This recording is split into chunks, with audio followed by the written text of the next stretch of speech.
refresh to ensure I stay up to date.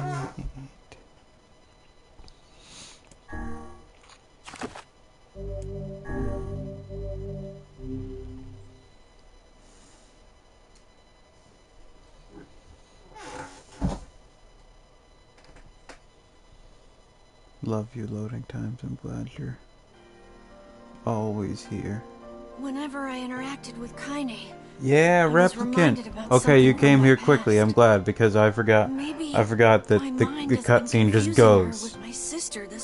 All right, so we're gonna do this playthrough as quickly as I can possibly manage it, because there are like 4 new cutscenes that are 3 of which are together are like a total of maybe 2 minutes.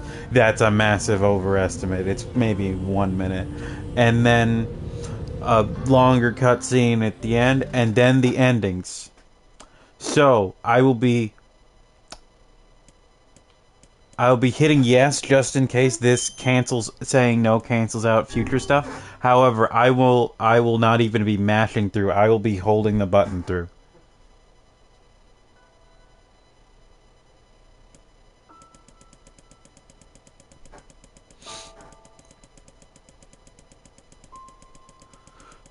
Everybody's favorite thing, transphobia and cis normativity and abuse of children. I like the part where she hits the kid in the head in the head with a rock.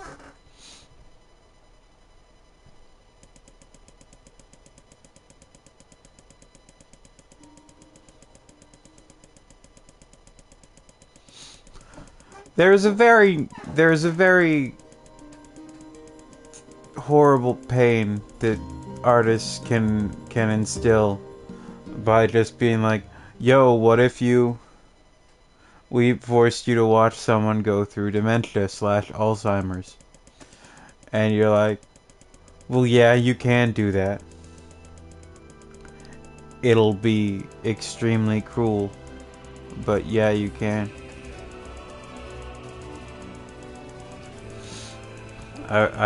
To continue being the horrible weeb I am, I watched 2 VTubers do a truth or drink stream.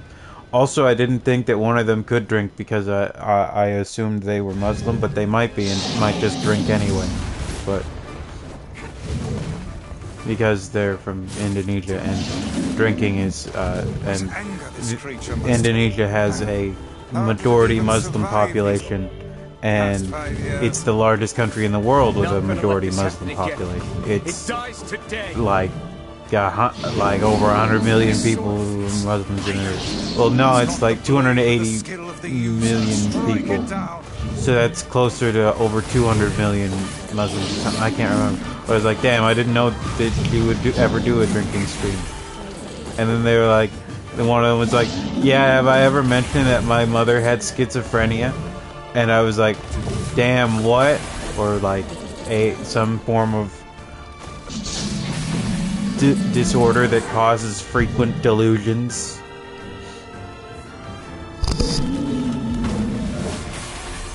And I was like, well, that sucks. And she's like, yeah, so when I was a kid, I didn't understand that shit at all. And just thought my mother was being weird or mean or whatever. But yeah, no, sometimes she would just like be in a different reality, and I would have to just try to deal with it. She would say like we were under attack or whatever, and I'm like, well, that's horrifying to think about a small child going through, but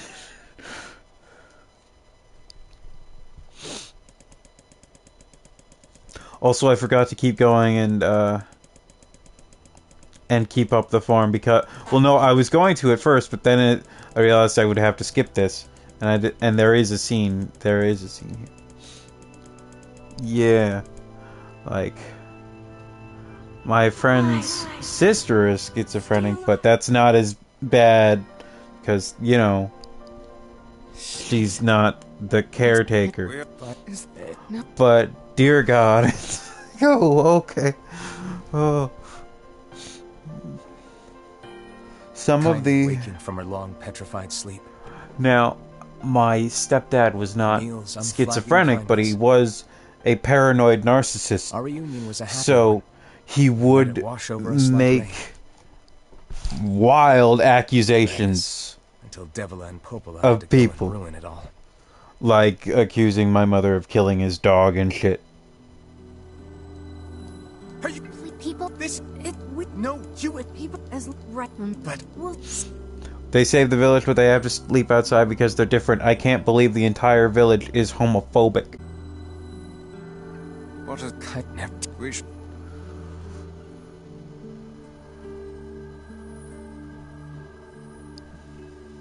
I didn't get much sleep that night. For the first Also, I time in my did life, a lot I of hated Devila. farming off-screen as well in the previous For the first playthrough. time in my life, I doubted Popola.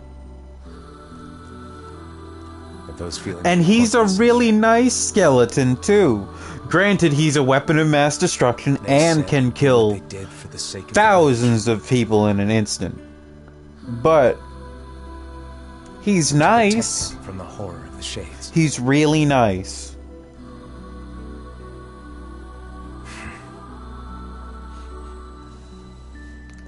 So Really, how can I blame Devila and Popola? something that I can tell you now that we are I'm just moving as forward, that you have seen enough of Because I never actually once no, stopped to I can't think tell you about now. Kaine in Actually, Emil's hold on, we'll have to wait situation. until we reach the end. Anyway, it's fucked up there aren't more gay skeletons. Man, when my friend asked, do you stream? I was like, yeah,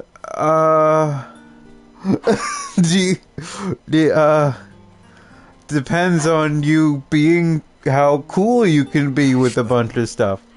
And she was like, oh, and I was like, never telling my mother. Almost like 90% of my very few viewers are queer, and I talk about nerd stuff and politics all the time. And she's like, oh, those are cool. I was like, good, because if you weren't cool with one of them in particular, we would have a problem.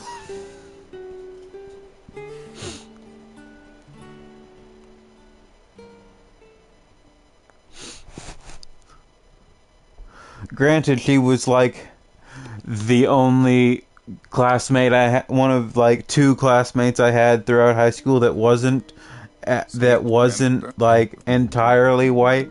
She was, however, she did, however, pass far better than I or the other did, because like nobody would tell if she didn't tell them.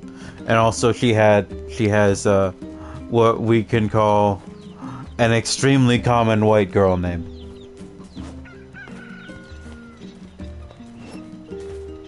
I think I can say it if she does see this. I'm sorry, but it's well, honestly, I don't have to say it. If you were to just guess like 10 white girl names, you could guess it. And even that, so like she is part of an ethnic group that generally people, oh damn, you should go to bed, Parker, that people don't, you know, are that people in Canada and North America in general try very hard not to be bigoted against. She's Aboriginal, like her dad's native, so like people find that out and they are like, oh, okay, and they don't say shit, whereas it's like, whereas the other girl was Indian, and people would of course want to find out if she was Middle Eastern or of something, and then there was me who was very ambiguous. Okay. Let's see. Things I can talk about that are nice to hear. Oh, I didn't tell you, Parker. Did you know that my mother bought weed for my dog? But That's not like a like, not just CBD. It had THC in it. Hi, Molo. Dogweed, indeed.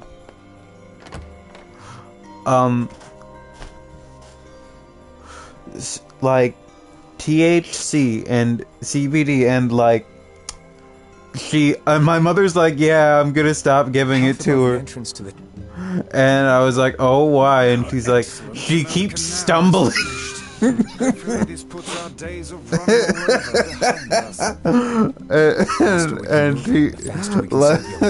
she doesn't have a tolerance to it.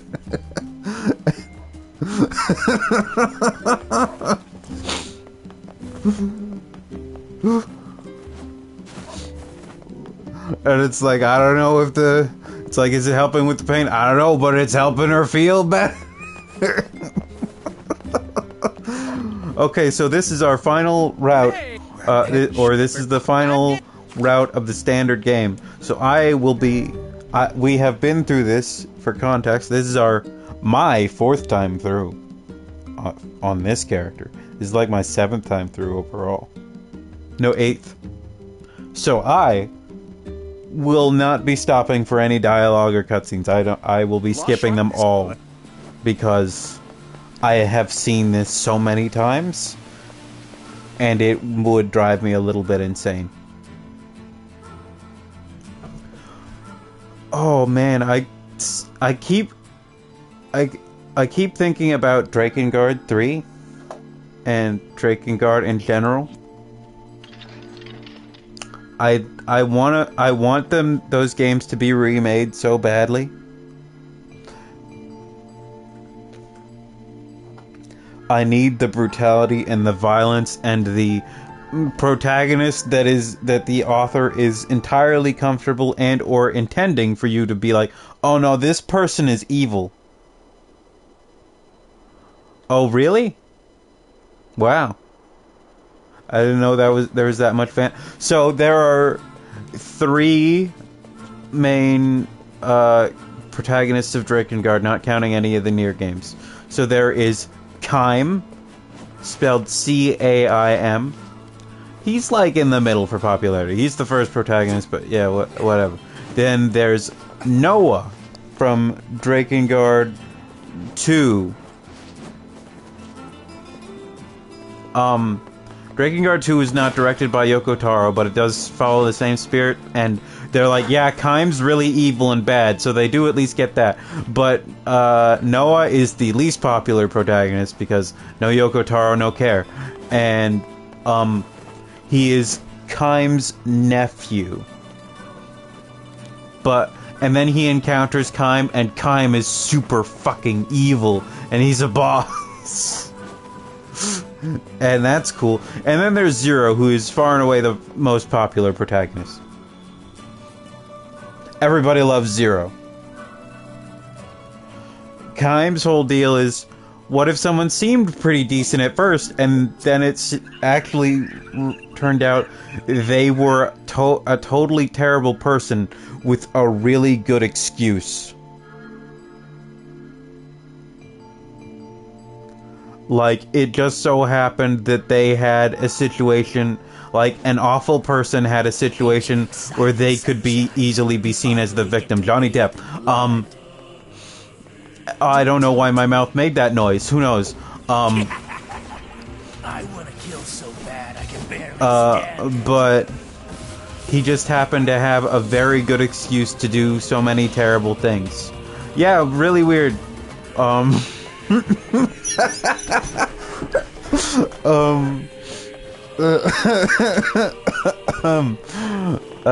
then there's Zero, who also seems awful and behaves as though she is totally in the wrong. She doesn't care. Yeah, like well, but that's the thing though, is that Magneto is less Zero is a bit more like Magneto in some way. So Zero is actually right. The people she's trying to kill are terrible and detrimental to the human race and all living things. And her goals to kill them are actually just like, everybody prays to them as goddesses, but when you find out the truth, it's like, oh no, they're actually really bad. And Zero definitely seems worse because she's so openly hostile and violent. to everybody. And then you see the story and you find out the truth and you're like, oh, so she is the good guy. And it's like, oh yeah, she's actually trying to prevent further harm, and it coincides with her goals of violence. This is all too easy. So, like, Kaim seems heroic at first, and then you find out more about him. But here's the thing is that Zero is also, of course, quite unhinged and cruel and violent. And, like, it's like, man, what if she didn't, you know, wasn't in this situation? Would she still be just? And it's like, well, she probably wouldn't do anything in any other situation. God, I love NieR protagonists. I love tragedies sometimes. I love here is a very obvious character in the hero archetype, and then you're like, oh wait, this seems bad. And they're like, yeah, it is bad. You're a bad person, actually. I'm like, oh, word?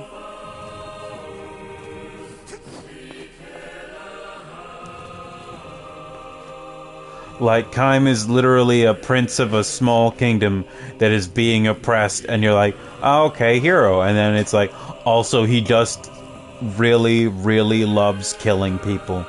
He gets off on it. He loves committing violence and harm so much, and it's his sole pleasure in life.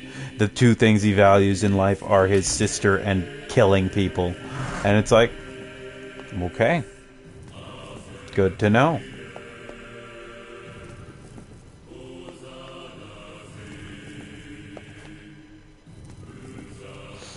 And then, yeah. And Zero's thing is like, well, no, she is crass and cruel and harsh. Like she is violently cruel to her enemies and harsh to her allies.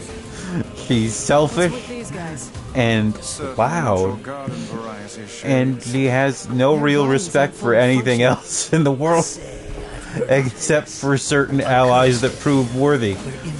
But she is trying to do good, and she's the only person who's really trying to do good.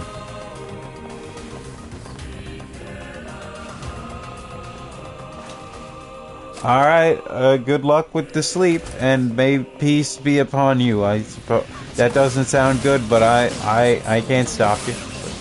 Good night. Sleep well.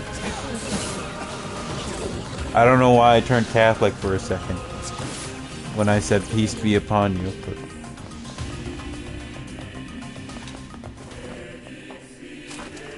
can't believe that more people are playing Destiny now. Oh no. Go. There is something I very much love about the term go with God. Destiny or Catholicism, which is the sickness? It's true, there are two of them. Oh, yeah, no, that makes sense, yes.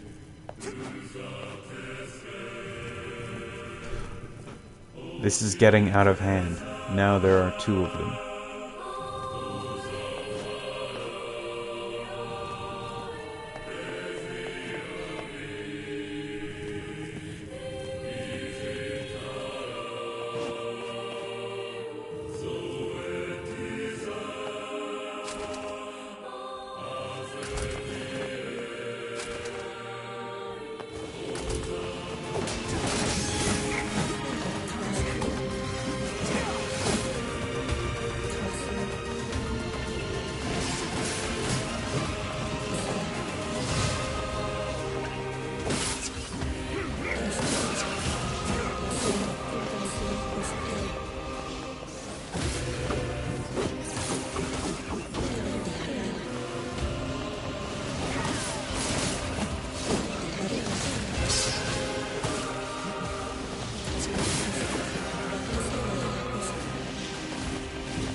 Kaine, Emile?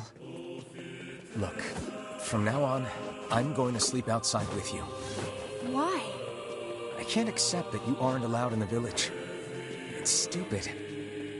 So you're staging a protest? Fun! Don't waste your time. But it just feels wrong. Well, that's really nice of you, but you still don't have to stay out here with us. Emile. You got a super important mission. You can't sleep out in the rain. What if you catch a cold? Besides, I like camping with Kaine. Sometimes we sit around the fire and tell stories, or roast... Neil, that's enough. I got a fucking image to maintain. We seem to be surrounded by a mob of helpless puppies. Just kick him aside.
What's going on?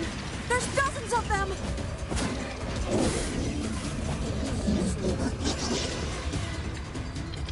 These are creatures of the darkness. Lure them to the light. Pathetic to the end, I see. Aim for that statue. It's the leader.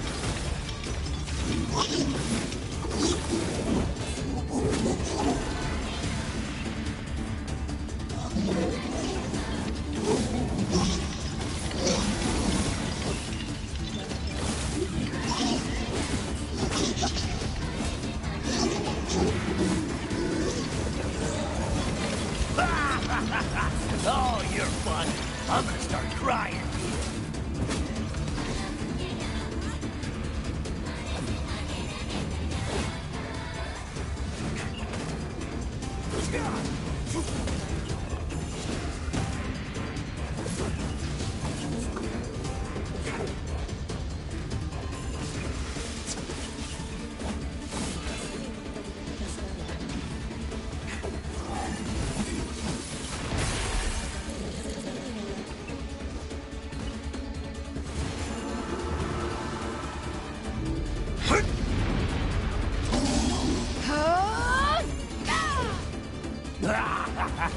This is one stubborn son of a bitch.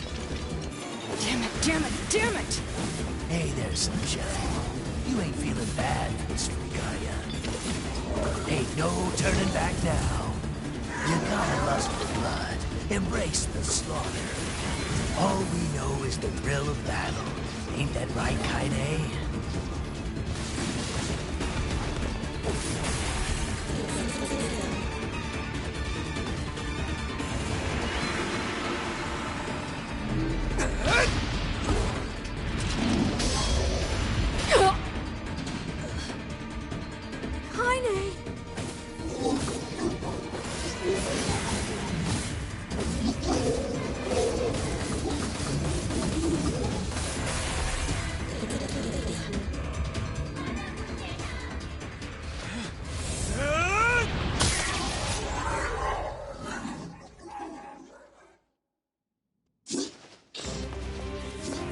It's Kaine's shade! We've no other choice. We must strike it down. Kaine! Come back!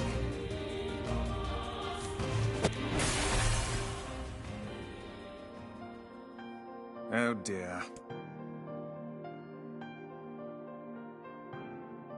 Kaine! Kaine!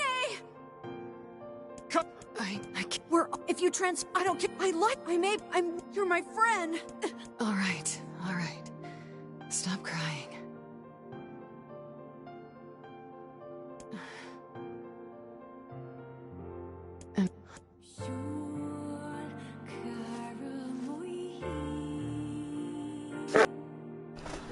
And we're back. Over there. I hate it here.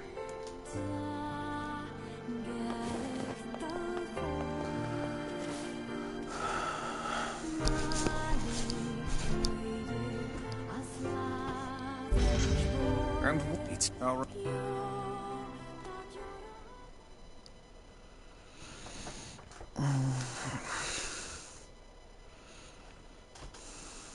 It's a cipher of some kind. Can you? Yeah. I've been given there the and but Human. but how can you even? Because Thank you. Please. We're gonna do the Forest of Myth first because that's actually faster, I think. And actually, both are pretty fast, assuming I have some memory alloy.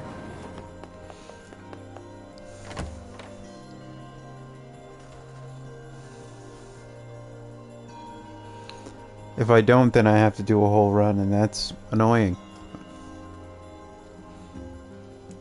Forest Myth. Popola said we. You will forgive. I will not forgive you, ever. The Vice. Totally forgot your name, sorry. My head is empty.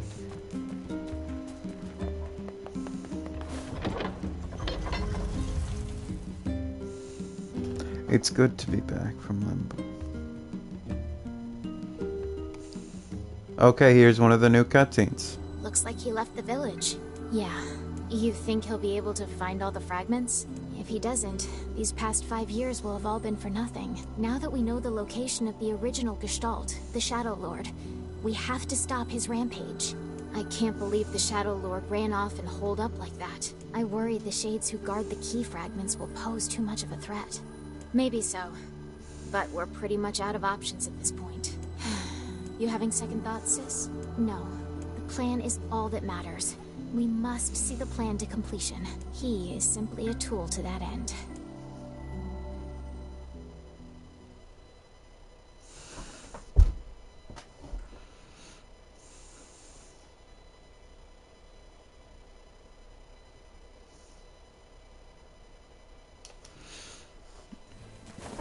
This game doesn't run poorly or anything. I just wish the loading times were a little better. Can I ever be satisfied with anything? Perhaps.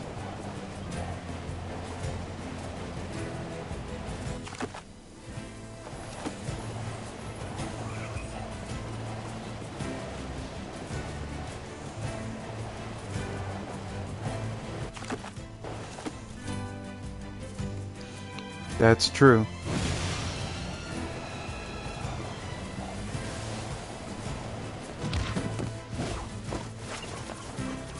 Oh, that's okay.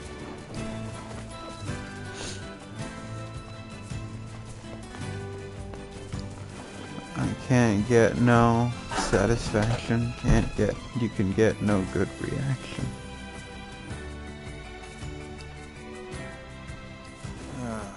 The home of that blasted dream. Yeah. Truly a nightmare I hope never to experience again. Good news, Vice. You'll be experiencing it. And Okay, go talk to the tree. We are the... why do we see... Hang. Mate, does that mean? Okay. That song I learned from Raving Rabbits 2, I believe. Deep Brown Eyes.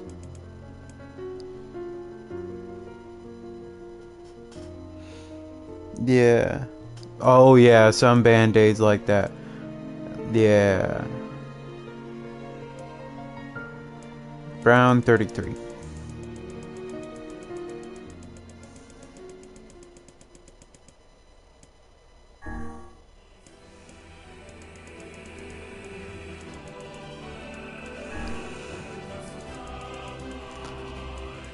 I do not like having like I know you can like wet them and stuff, but still having to take off adhesives can be painful. What's in there? I don't care. I just With the... unless...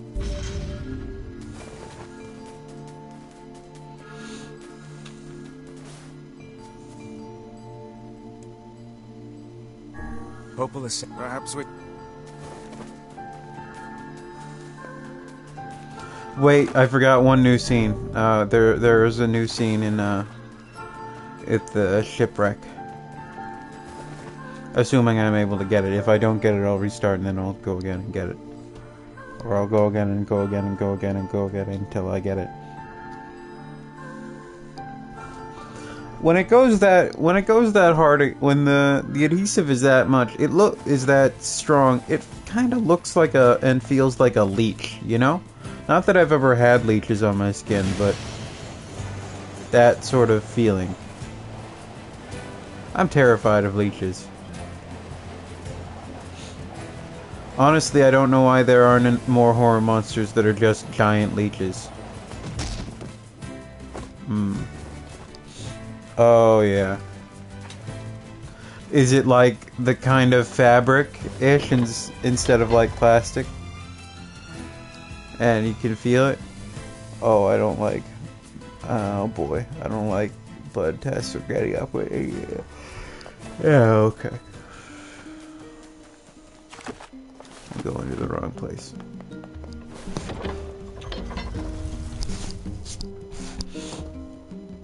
Well, at least maybe the doctors will give you one of those diagnoses.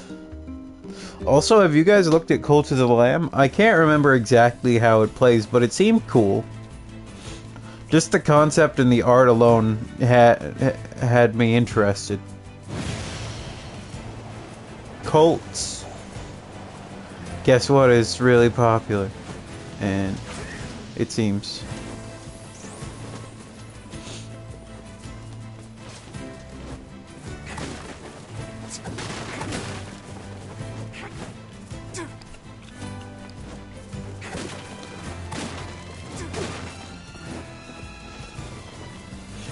And once again, since I tweeted a Twitch,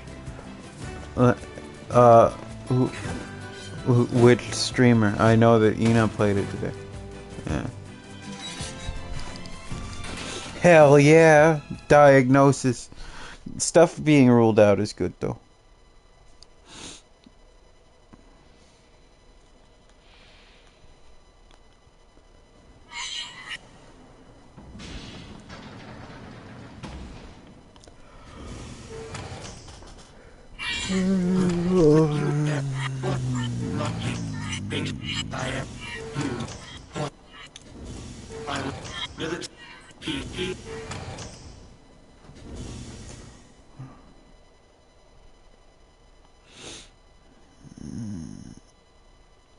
Oh, okay.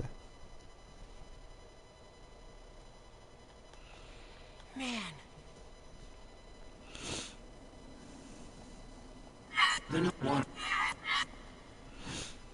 Oh man, did you see the did you guys see the stuff going on with Spider-Man on PC, which is both sad and hilarious. Perhaps we should speak to the brothers. They So might know something so about losers this. who are bitches and pussies have been putting in up mods to remove rainbow flags from the game. The mod site removed those mods and said deal with it. Yeah, can you if you I'm only also And they're like, "Oh, if you don't want to deal with that, help you with? if you don't like us choosing what mods are and aren't allowed, delete your account and stop using the site." And I'm like, "Yeah, get out."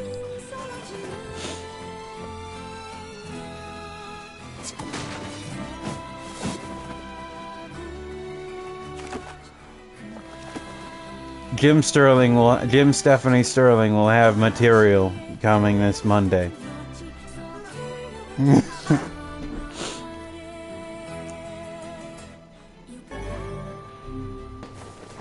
It's a shame about the older lad. He was but a child. One really good thing about this game, though, is that it will hold on to the dialogue when you go into a loading screen, or and through them.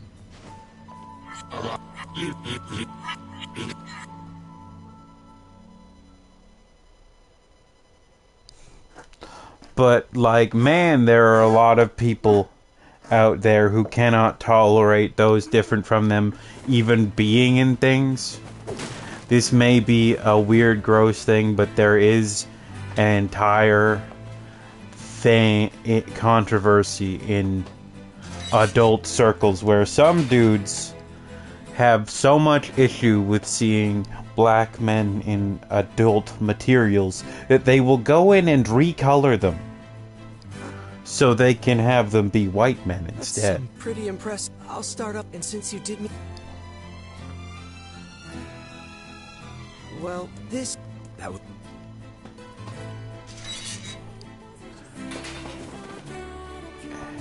This appears Maybe Pope. very well. Yeah, it's weird and sad and pathetic.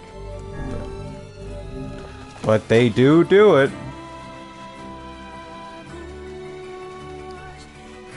Mm-hmm.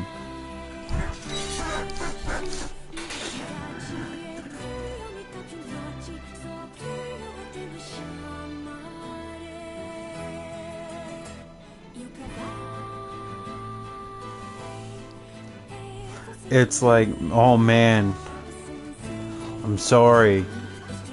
Imagine having to consume media of any kind with someone who does not look like you. It'd be fucked up having to do that.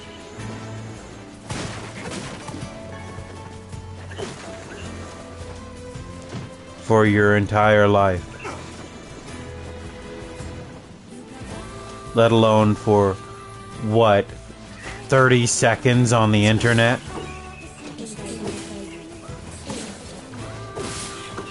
It's not even just that they, like, don't like it. They have to redo it because they don't have the maturity to look for something else.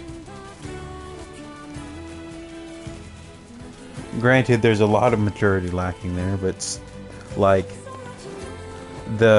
no, I have to overwrite it and change it like it's a mistake to be fixed.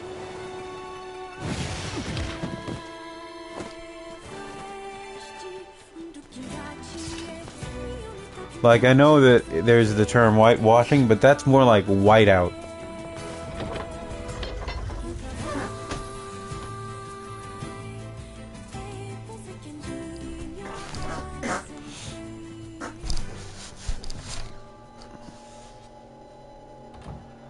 Ominous music, baby.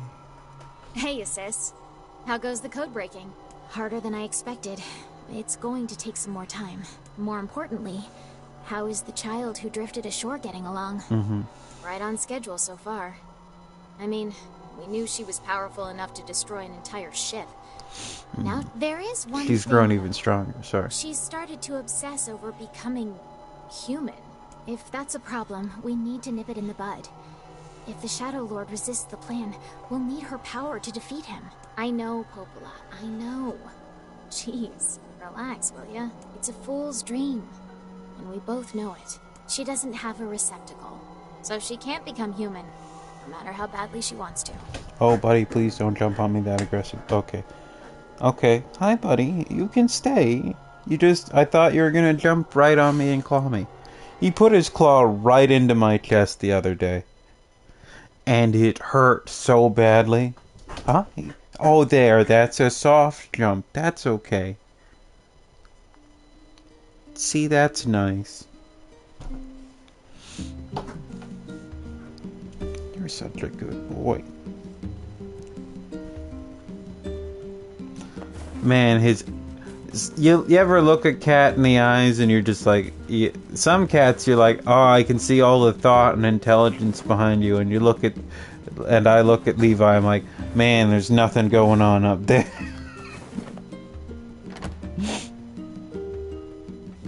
Hey, buddy? Are you a big dumb boy?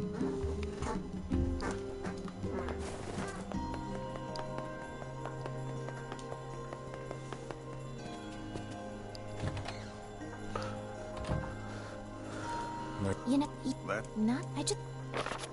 To the Airy. That's right. I'm afraid... I agree. You're over. I won't. There. Well, try speak... So here's the thing. Depending on the order you do things, everything else will happen in a different order as well. So it's weird and neat.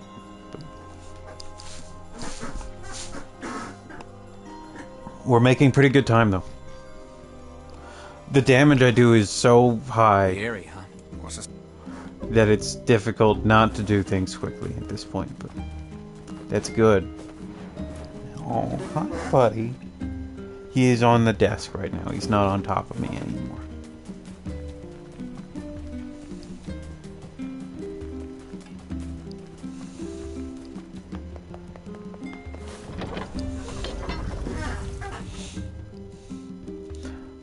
Oh, he's a very cuddly boy. I woke up the other day and then I was just like, oh jeez, and then he climbed on me and I was like, well, actually a pretty good angle for a picture, so I do have a picture of him like right on top of my chest. I don't know if how the quality is not good, but I can send that at some point. Aren't you glad to be going back home, Kaine? Home? The place is a shithole. Don't be so nervous, Kaine. We'll protect you. That is really funny. Worry about protecting yourself. Oh, Kaine.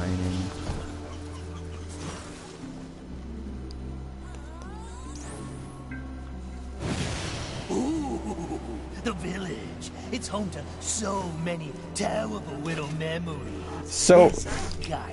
there's kind of like a weird Shut up, shut up, shut up! type of... This might be an incredibly weak thing to say, and you can all kill me for it after.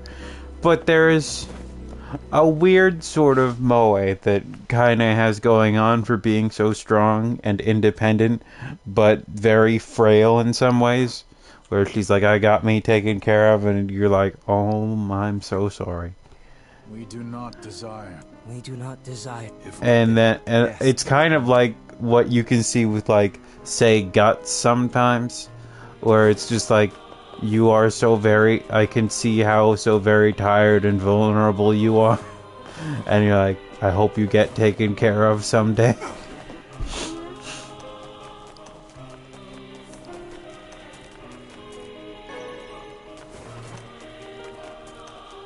Where, like, I guess fragile is not like the like glass covered in steel. Spikes and steel and flame, but still very vulnerable deep inside.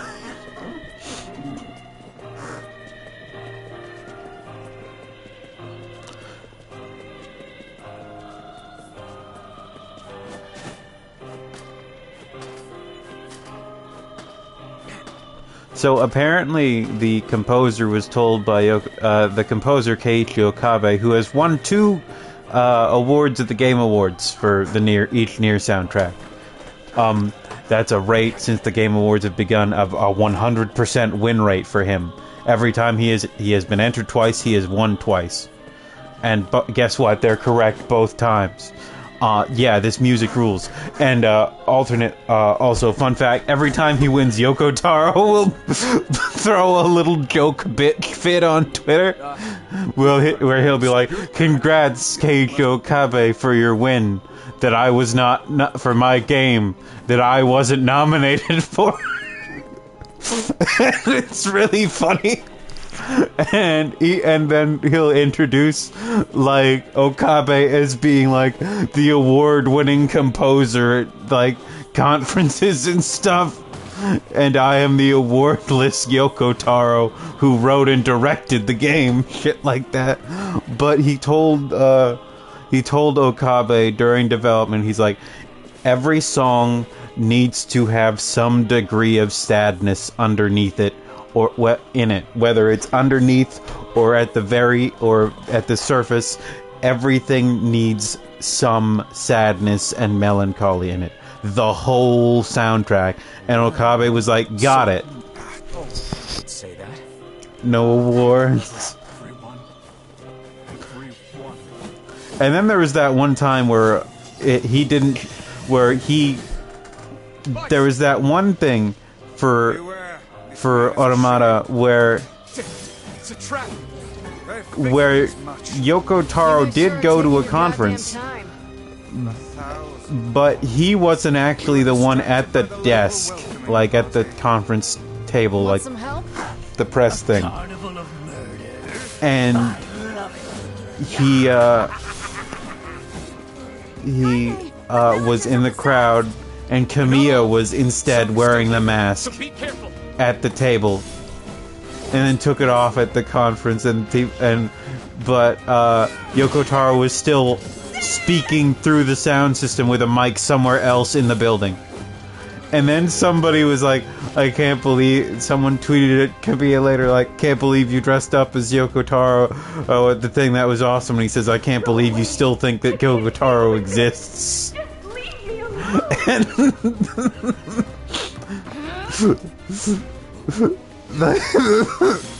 Yoko Taro's not real, idiot. Stop it! Don't It's such a good bit. He and Yoko Taro tweeted each other all the time. It's very funny. And so before NieR Automata came out, Platinum Games had had many disappointing releases, and they were not doing so well. Then NieR Automata came out and sold, I believe it sold 4 million copies at this point. So he has said Yoko Taro saved our company. Oh God! But help us! Help us, please! We are chains! So that's cool. What could those... They can really just keep re-releasing Bayonetta and NieR. But unfortunately, the biggest disappointment was probably the Wonderful 101, which is also one of their best games. It's fantastic, incredible, I adore it. But people didn't know what it was, and Nintendo barely advertised it.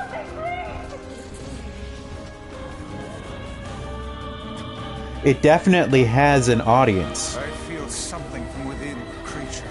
But it's a weird audience. The audience is people who consume children's media. Adults who consume children's media because adult media is too miserable. It will take more than a barrage of magic to stop us. That's the audience. First to die. Also people who just like things where you beat the crap out of, and games where you beat the crap out of a lot of dudes. Especially if you want to beat up giant dudes. As a small guy. Toku fans, yes. Toku fans, Power Rangers fans, mech fans. Because people have called it Gurren Lagann, the best Gurren Lagann game. And they're right. Now, focus your magic on the beast's center.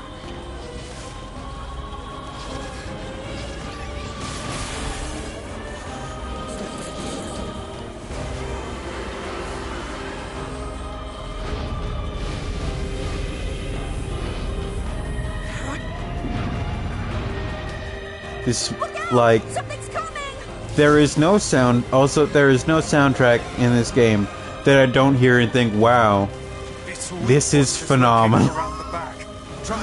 Or I don't think at all about the quality because I'm thinking about all the feelings it's putting into my head.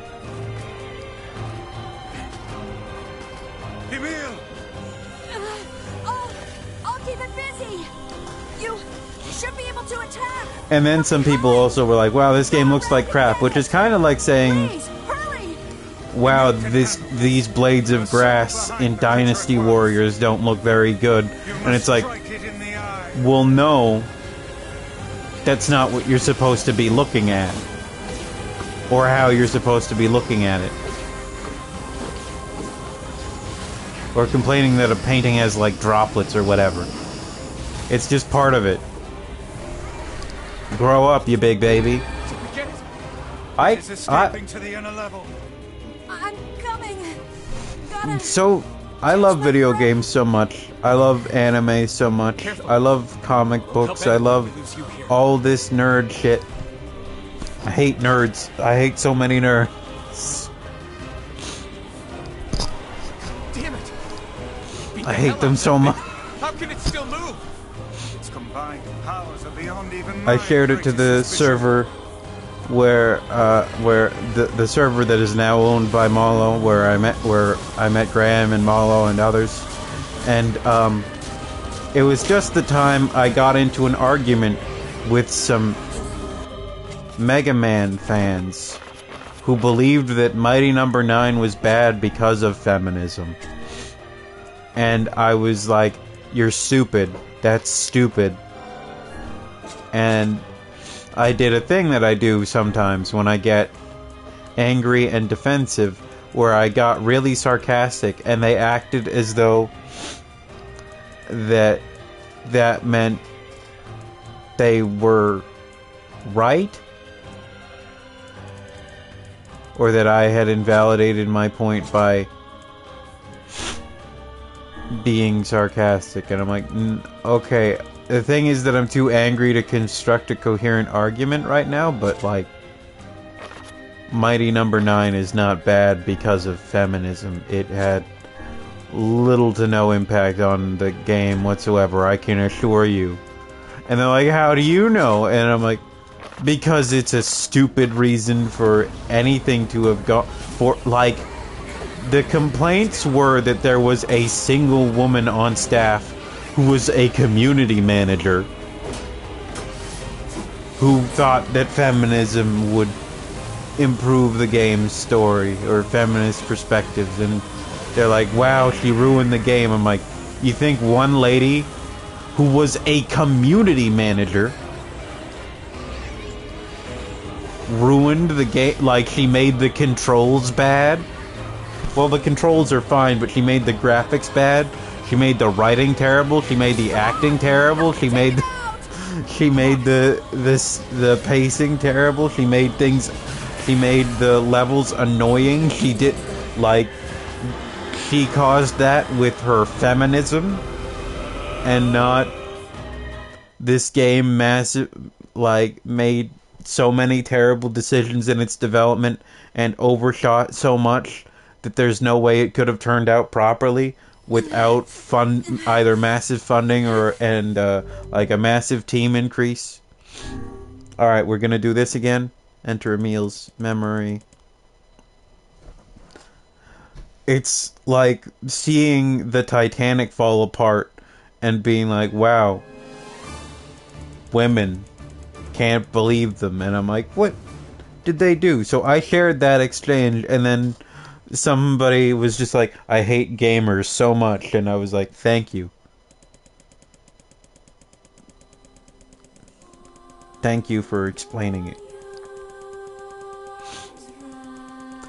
And like, what do you think she did to ruin your video game?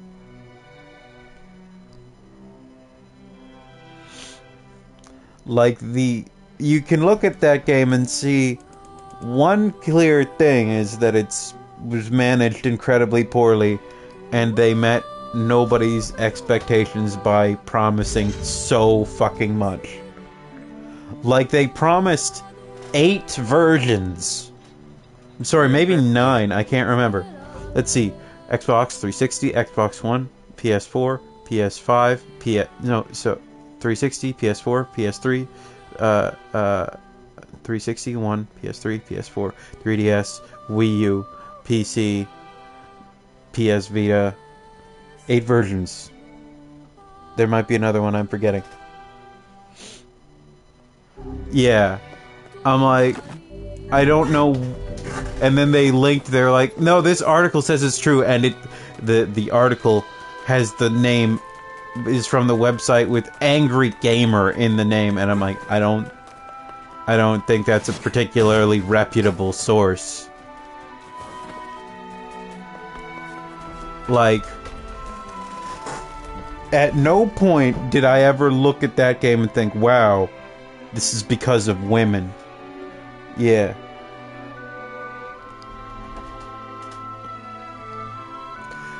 Eight or 9 versions. The 3DS and PS Vita versions haven't come out yet. Maybe Populus better. They're still they are still like obligated to come out. Technically, I believe Kickstarter backers could sue them if it doesn't come out.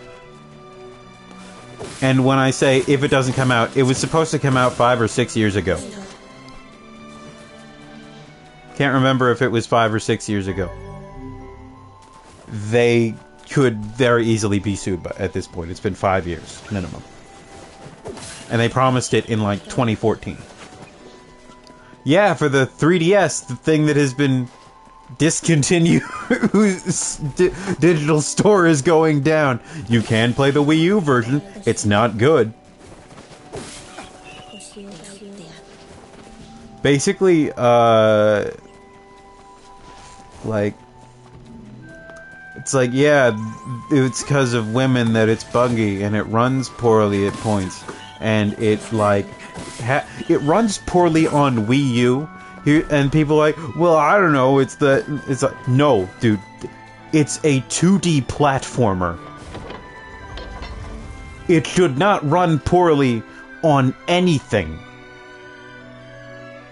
That game could run on a PS1 if they really tried. No, like, not a PS1. But it could run on a PS2. It could probably run on a Dreamcast if it was optimized. Like, to not run on a Wii U is absurd. It's... And, like, you're saying she caused that, but what, did you think she went around to every department and bothered them?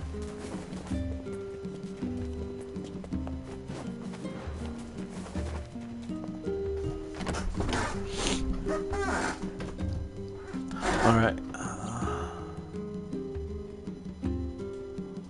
Let's see, when did it come out? When did Mighty Number 9 come out?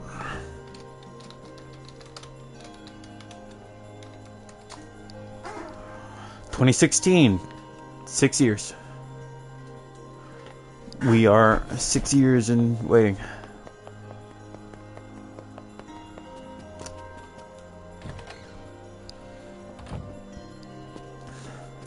Hey, Pope. Have you... Well? Oh, well, can I... Sure. Might be a messed up thing to say, but I don't think those versions, those PS Vita and 3DS versions are coming out. That was a really bad year. That was a very long year. Played Dark Souls 3 though, that game was pretty good. This feels alarmingly familiar. Ha! I'm sure that couple is merely having another one of their inane... Oh yeah, I also played through... That was the year I played through Demon Souls and finished Bloodborne. And that's the year I played Devil May Cry. And, like 1, 3, and 4. And,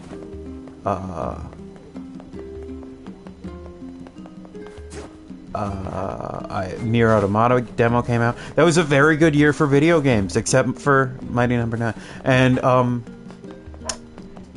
there were also other things going on that were far less good. Man, remember when people were like, well, he won't, that campaign won't go anywhere, he's such a bigot. And an idiot. He clearly doesn't know what he's doing. Well, that can't, like, the other nominees will surpass him at one point. Well, he won't win the nomination. Well, everybody will disown him and nobody will back him. Oh, well, he won't win the election. Well, there are checks and balances. He has been impeached twice. He's currently under investigation by the FBI. Yeah. They kept covering and legitimizing his campaign, and then they folded. Like, the party folded to...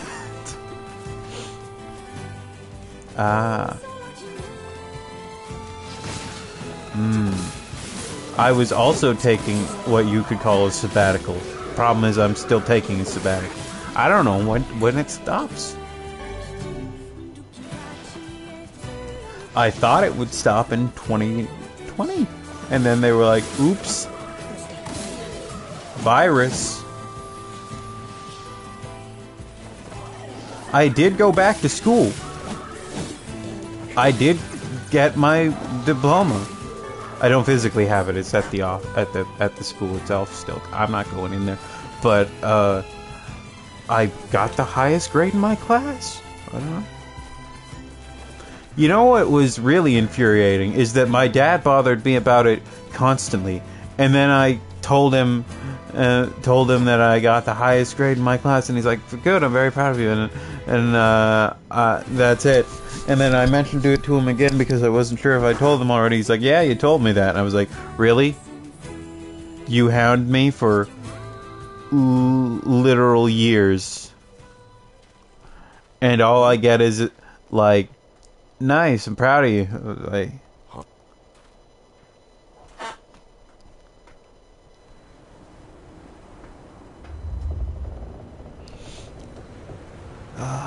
and It's like you couldn't have. Yep.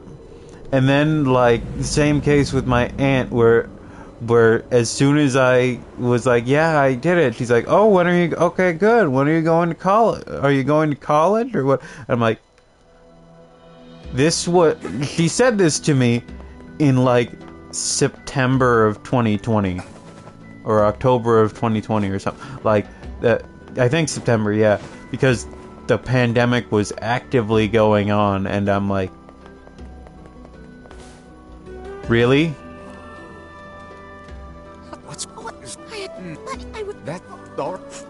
And then she kept saying stuff like, well, I'm disabled and I did all this stuff. I'm like, there's a pandemic going on right now. And also, she's disabled because of polio. An infectious disease.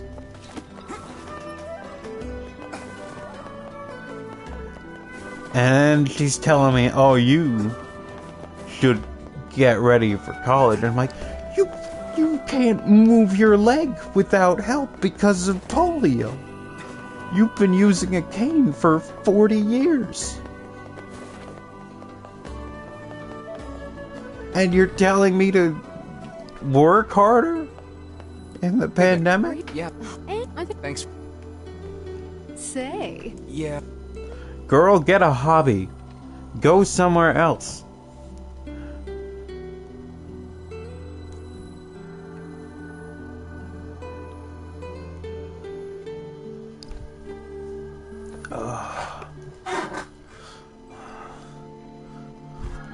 I might actually throw her in the lake next time she says that. Yeah, it's too big to fail. What was? Hey. You know the thing about too big to fail is that happened like, okay, what, 90 years after the Titanic? And like 10 years after the movie, The Titanic? It's like, no, it's true. If something's really big and strong, it can never be destroyed by anything.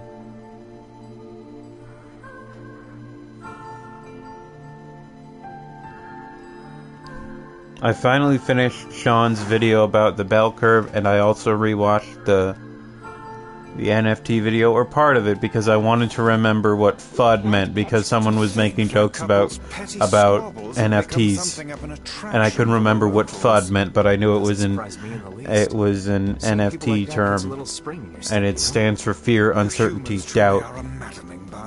But he made a joke about someone was making jokes about what if you could turn a woman's orgasm into an NFT? They'd be really rare. No other crypto guy would own one. Granted, extremely funny own, but...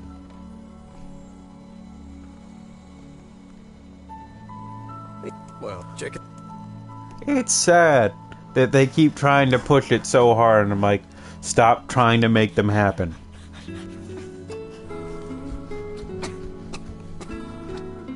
And Square Enix is like, no, trust me, man. It's all on the chain. It's on the chain, but it's off the hook.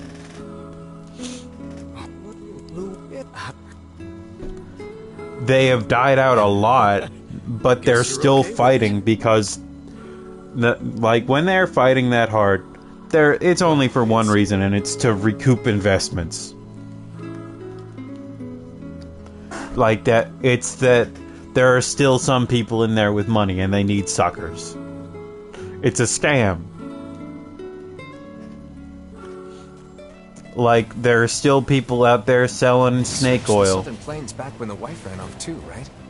I believe we did, yes. There's still there are still people selling. Nice when we find something. What do you call them? The fact that couple is still arguing. Young living essential oils. Yes. If you ask me, that particular couple could benefit from a little change.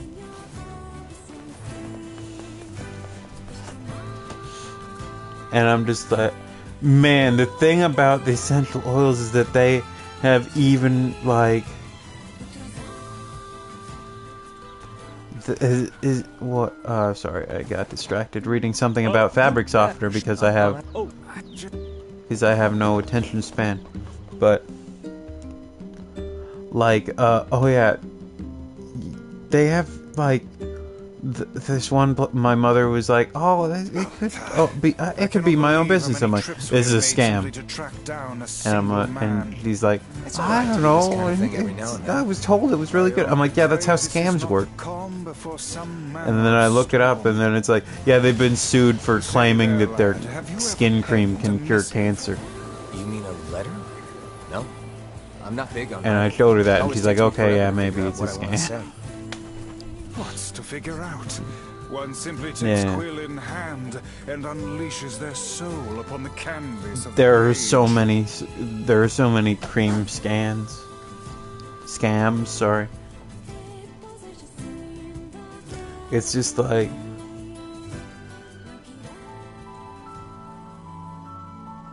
oh man, oh.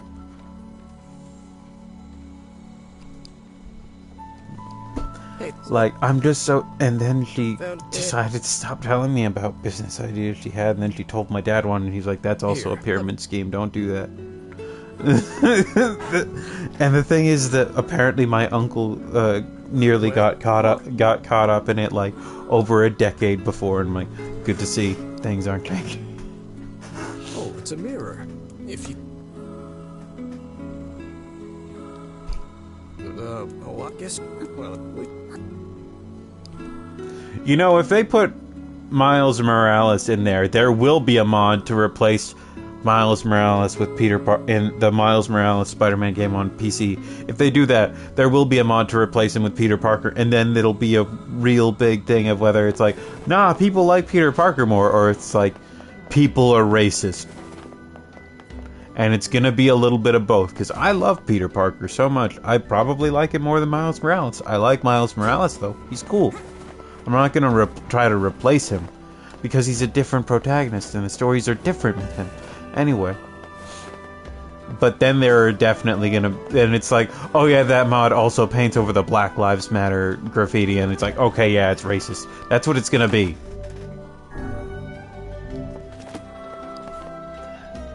To throw out... To act as though I'm psychic. That is what's going to happen. Hey, I just any act not.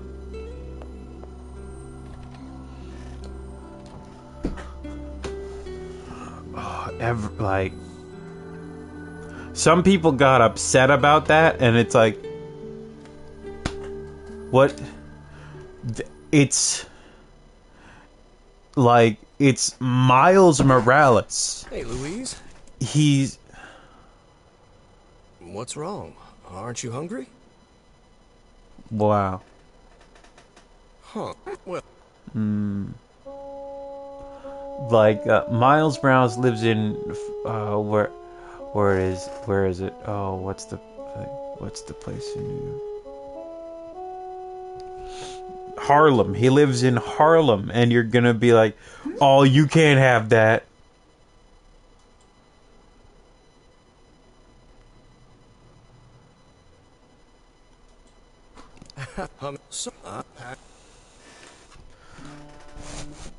What, do you think there won't be graffiti or relating to Black Lives Matter in Harlem? He goes back and forth, but the game starts him in Harlem. He moves from Brooklyn to Harlem, and they call him like the Harlem Spider-Man in that one. I don't know. And then, like, you think that, like, it's New York. It's... Do you think... What, do you want Spider-Man, either Miles Morales or Peter Parker, to say that it's bad and wrong?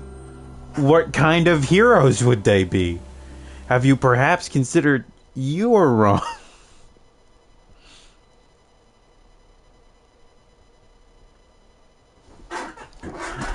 Superhero comes out with divisive faith. Citizens shouldn't get murdered. based on their race. And then people are like, wow, can't believe you're caving to the limbs. Let's head for the inlet.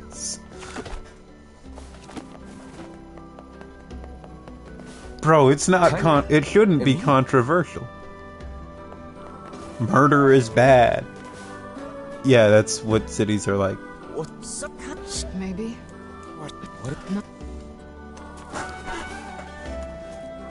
It's like, oh, they don't put anything of the opposite, or it's like, well, yeah, that's because the things that are the opposite are bigoted. They're racist propaganda.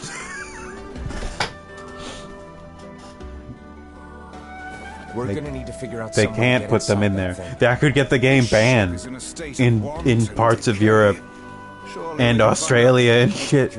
Even if it were like part of the story or whatever. In addition to being terrible PR for the most part, unless they explicitly made an evil white supremacist gang that you can beat the shit out of, which I'm on board. But they can't do that without the game getting banned in Germany. I'm pretty sure. So, you know. I think Austria might ban it as well. Like, they are very, and Not France yet. as well. You know, like, yeah, no, probably Poland. Like, not in. Oh, wait. Oh. like, dear God, what? I don't know what people think. Oh, baby, that is one hell of a smell. We got something real nasty nearby, eh? Come on. You sure you're all right, Kaine?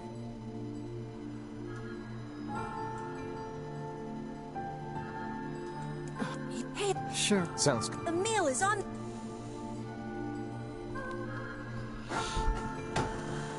This place is pretty gloomy. I'm having a hard time imagining any townsfolk hanging around here. Well, as we've no other leads, let the search begin. I remember. Have you guys ever done laundry and then just been like, it's just started going, and then you're like, everything's good, it's going, and then you start to walk away for a second, and you're like, detergent. I didn't put soap in. Clothes need soap to clean.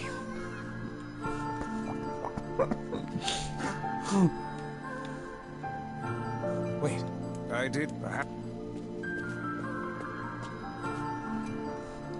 Because that's happened to me at least twice.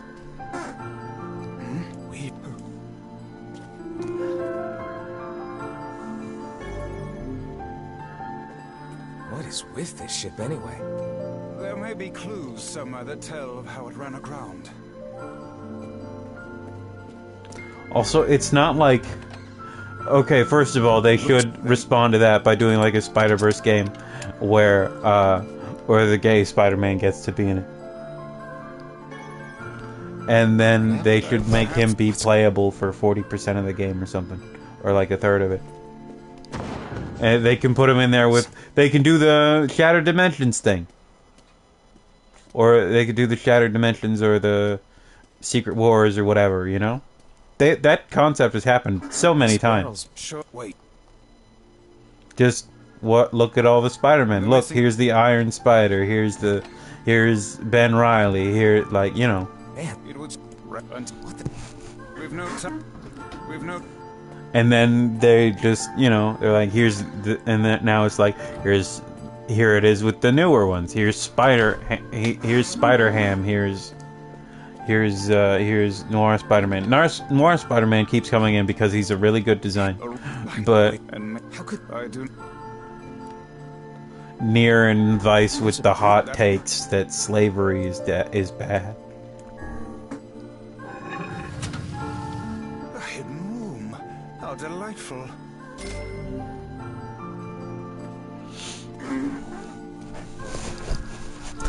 And of course Spider-Gwen.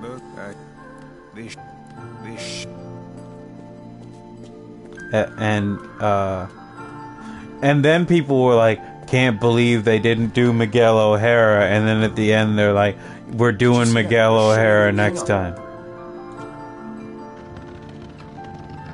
And it's like, good. You'd better do Miguel O'Hara next time. Because the 2099 suit is so good. I know very little about Miguel O'Hara. Like, I had a 2099 book, but like, my basic gist of it was just Spider-Man, future. I don't know much about him personally. Not a lot of 2099 stuff appealed to me based on, like, quite on story, but more of, like, parallels. It's just a fun new way to look at things. Also, like, if you've ever looked at the 2099 comics, they're so colorful and pretty. Like, I really dig all the colors in the 2099 comics, especially the Spider-Man ones. Like, I had one that was like half 2099 comic, half 29 Spider-Man comic, and half Hulk 2099 comic. It's cool. Or like 2/3 Spider-Man, 1/3 Hulk. Yeah. Now, I am a fan of black and white comics, of course, but this journal. But like all the like they are so I can't think of the word. They're like all metallic. Picking up what? Oh, that's weird. The rest of these pages were bitten off.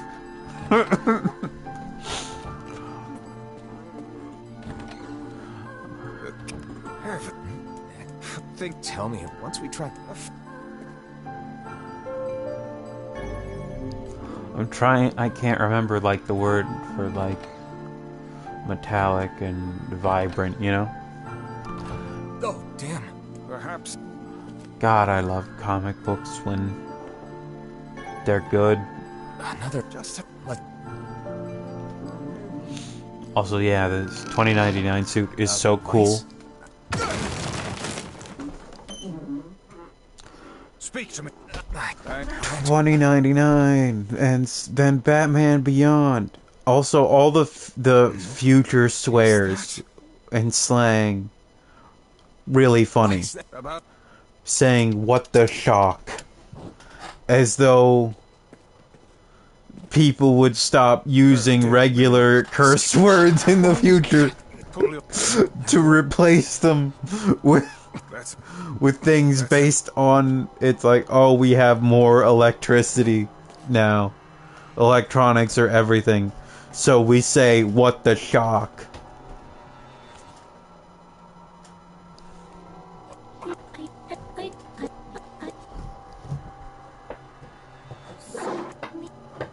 Like, what? Instead of saying, go to hell, they say, go to the recycle bin?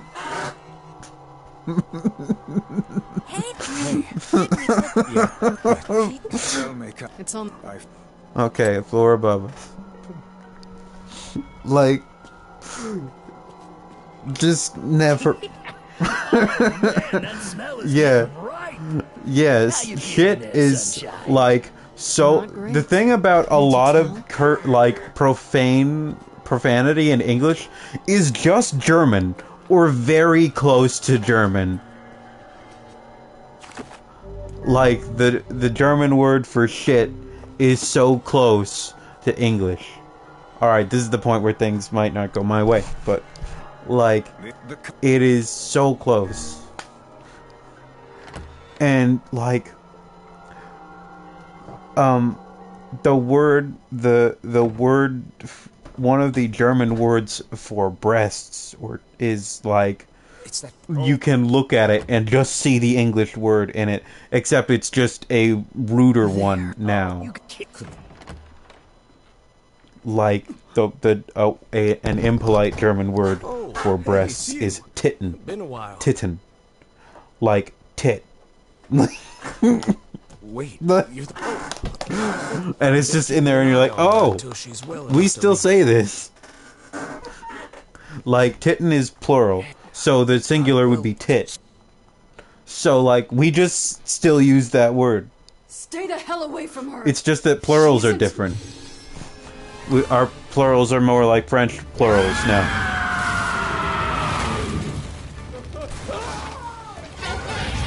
Oh, you know, I know it's funny. We all guess what we all did in fucking German class in high school when someone found out that the German word for breast was titten. The ship very much away. And the word for she is close to the German word for she. Like you can just look at German words and just see or just look at English words and see the German in them if you see the comparison. Like was ist das is just what is that? And or mein Name ist. If you write that out, it really just looks like someone writing my name, but in like some kind of weird. Mein Name ist just looks like my name is just misspelled. If someone said my name, it's, I believe the German word for cat is Katze. So almost certainly. Like the French word for cat is chat. Like C-H-A-T, but like the T is very soft, like you can just not pronounce it and nobody will get mad at you. And Katze is like Ka and Katze combined, cat. Plural, cats. And then I can't remember if it's kitten or not, but okay. But those words are so close, yeah. And the word for hound, the German word for dog is Hund, which we still use, hound.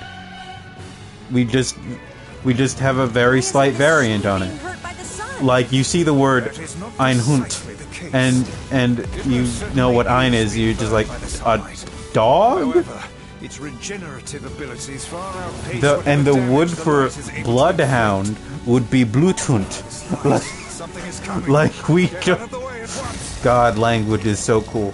But oh, listen, it's singing. This thing actually thinks it's a person. Oh yeah, what's the German word for kindergarten? Well, it's kindergarten. I know you're just making a joke. But like, I don't know why we call it kindergarten when it is literally, we could just say child garden or kid garden. But I do know it's sure as hell trying to eat us.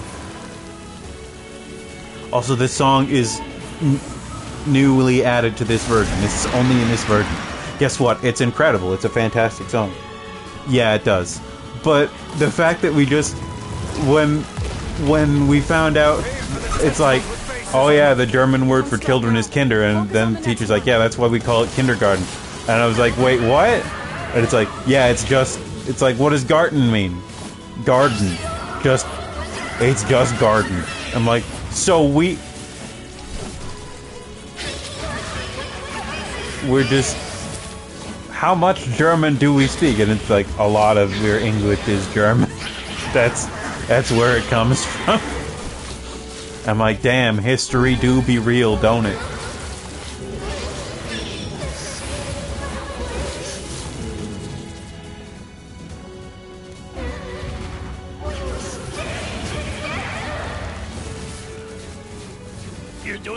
Okay, just garden of children / boys.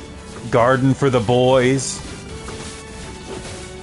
I know niños is just children, but like the way it's and plurals and neutral things are considered male, but in Romance languages, but like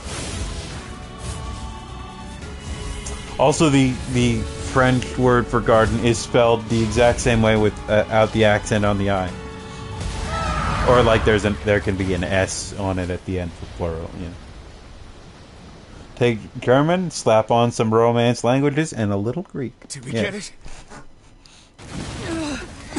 Also, like whenever I hear any Romance language that isn't French, I'm like, damn, what happened to French? Why did they talk like that? All the others have like they have a sort of flow to them that's way different, but French doesn't have the same flow. And it has all these letters that are not necessary that other languages largely kicked out. Like, those might have been in Latin, but France is like, yeah, let's keep them. And other countries were like, we don't need these. To think it could recover from such a grievous wound. Like, a lot of those letters that France has are in Italian, but they're pronounced. You get its weakness by now, yeah, Sunshine? Well then, get to carving this bastard up before we're all dead! I know, Daddy, I know. Core of this thing is in the mouth. We need to get up there. Are you serious? But how are we supposed to do that? Instead of wasting time running your mouths, how about you keep attacking the damn thing until it falls over?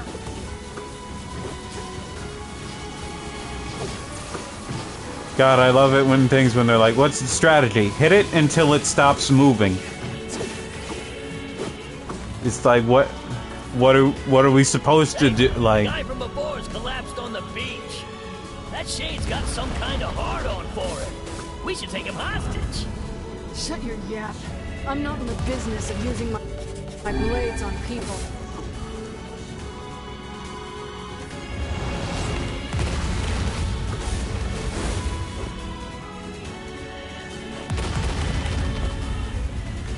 I think it's working. okay, here we go. It's concentrating tremendous magical energy into its head. Attacking it may cause the power gathered there to discharge.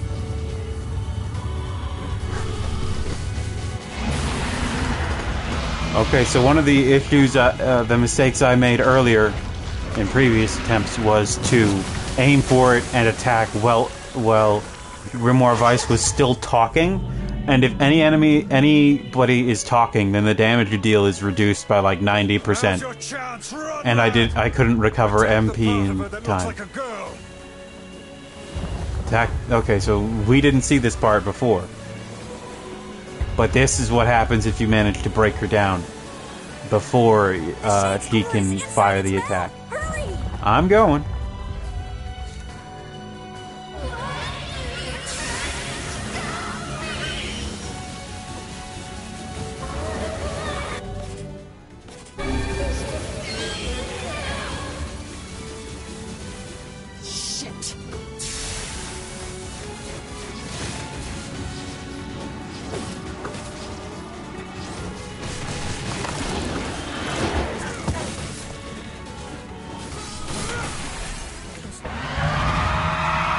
I have seen a little bit of it. I haven't actually watched any gameplay of it. Like, I am aware it exists.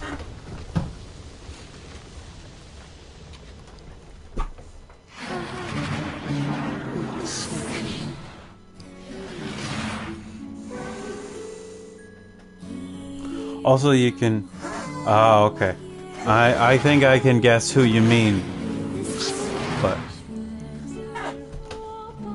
Also, just taking German classes and French classes, you just look at some things and you're like, okay, so our word is just that those two mushed together. So the German word for February is Februar. Februar. It is literally just missing the Y at the end. And they actually pronounce the R. We're supposed to pronounce the R, but we don't. Yeah, they're all so the problem isn't even just that, like, they mash. It's like different. We take the grammar from French largely, and a lot of the words from German. But the thing is that a lot of the German grammar is still in there for simpler sentences. But for more complex sentences, the French is what takes over, which is why it seems so... Thanks. So, like, saved our bacon. Incongruous sometimes, I guess. Like, what is that? That... Kelela, I get... Like, that... I guess that grammar's similar, but yeah. Alright, there's some... Fair enough. And then, but... Here's the thing: is that they were spoken by different classes of people. The French was spoken by the wealthy, the rulers. Your husband. So the simpler things are more German and the more complicated things are more French. Because the more educated you would be, like the more educated and wealthy people would speak French. So in English, and as they merged together over time, it ended up being the more complicated things would be French. And like that's why German complicated words look like nonsense to English speakers, but simple German words look like English.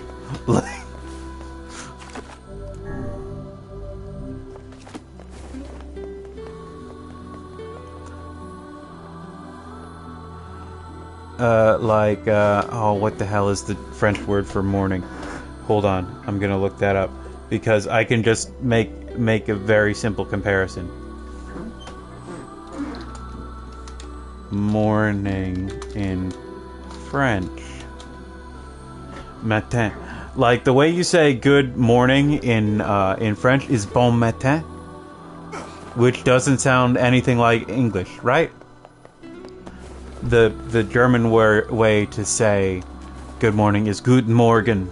Guten Morgen. Guten Morgen. Like, that's... Like, if you kind of slur it, it does just sound like you're speaking English. Good morning? Good morning? Like, it's... Okay, so remember this, where she ripped it up before? The hell's this, Sunshine? A letter. That thing wrote it for the postman. Ha! Man, that is some grade A chicken scratch. She probably copied the letters as best she could. So, what's it say?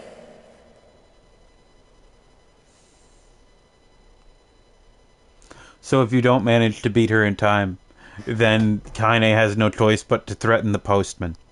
So if you do beat her in time, then the postman is spared, and he does not have he doesn't have the animosity that he gets for Louise the other way, and she doesn't hate him as much. So Kaine doesn't feel like obligated to actually be kind. Letter guy.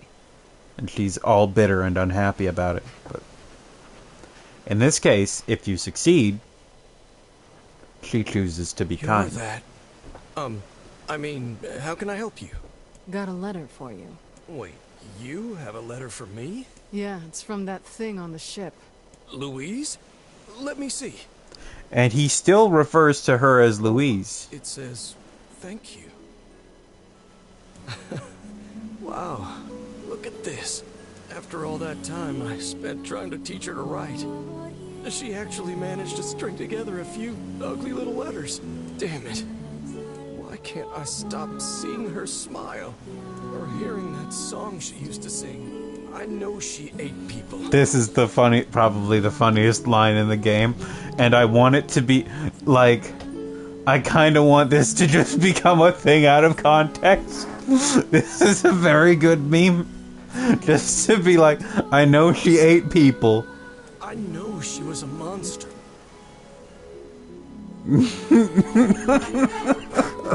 Now that is a very heavy emotional moment. Just to be like, yeah, even though she was full of violence and cruelty, she put all of herself and her effort into simply thanking someone for his kindness, because it's the best thing she had ever experienced, and every wrong thing she'd done up and like from that point onward was to try and reciprocate it. So yeah, and now she's dead. Love video games.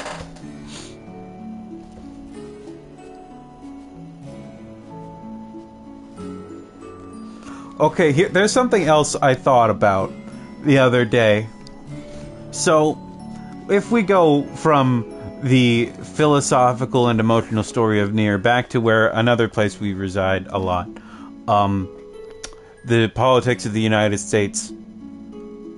Clarence Thomas is an originalist, right? like what do you call it? What the hell is a constitutional originalist? Like he wants to preserve the founding fathers' will. Like that's what he thinks his job is as the Supreme Court justice. Trying to. Okay, my question is, why in the, pardon my French, but why in the flying fuck does he care about what the founding fathers wanted? Why does he respect them? I don't. You know that if they saw him in the robes, they would first think it was a joke, and then when they didn't think it, when they realized it wasn't, they would begin just spewing slurs at him. And probably resort to violence. But he's like, oh no, they're the factors of their time. It's like, all men are created equal except for some which are worth 3/5. And he's like, gotta respect them. I'm like, you don't. I don't know why you do in particular. They are provably awful, all of them. It's like, you either own slaves or you hang on people who do constantly.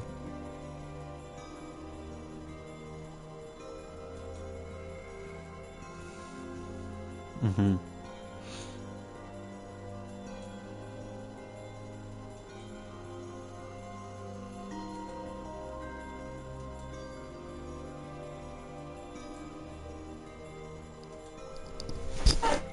They're like, dude, they're...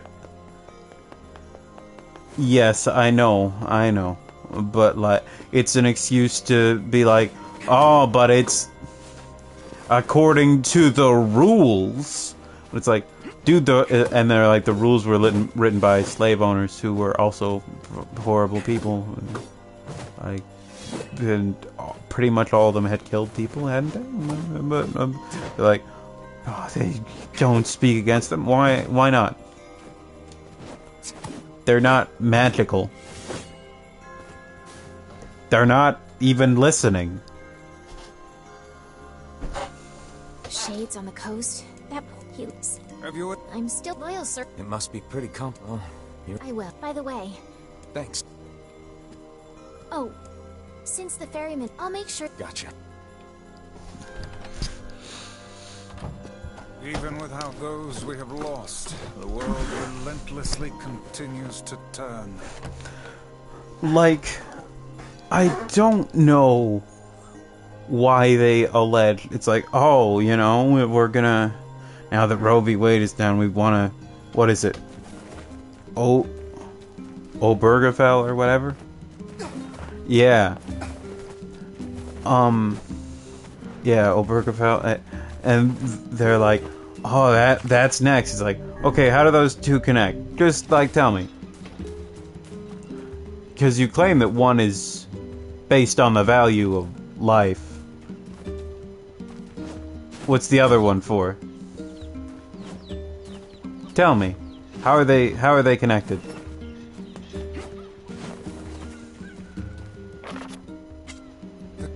Let's go.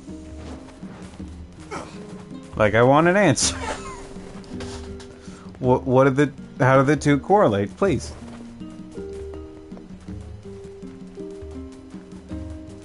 Like, other than just very obviously sounding like a hit list, like a revenge list, like in a series, like in Kill Bill or Arya in Game of Thrones, where they're like, these are the things I have to kill because I hate them. Why? What do they have to do with each other? Other than it's like, oh yeah, it's reducing people's right to bodily autonomy. And it's like, well, that's bad. What? Like, are you gonna outlaw tattoos? Are you gonna outlaw haircuts? What? Out of decency? Oh, there. Just... Like, they love to cry, like, fascism, and then they're like, okay, now to take away more people's rights.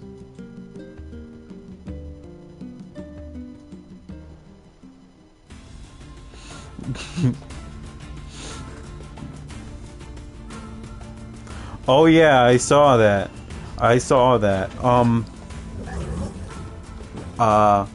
First of all, what the hell are you talking about? Second of all, what the hell did you just say? And third, you sure you want to say that out loud? You sure about that? Like, really, really think about it. That's, like, if you really want to think about it, it's like saying car accidents are worse than that. Because it's like... Should it? They normally live in forests, yes? Well, Deserts no. would seem to hold little sustenance for them. Mathematically, Well, they are guess what not. they've been eating? And in terms of just, like, it's like... Yeah, you could say it's unfortunate. But it's not, like, a crime against humanity.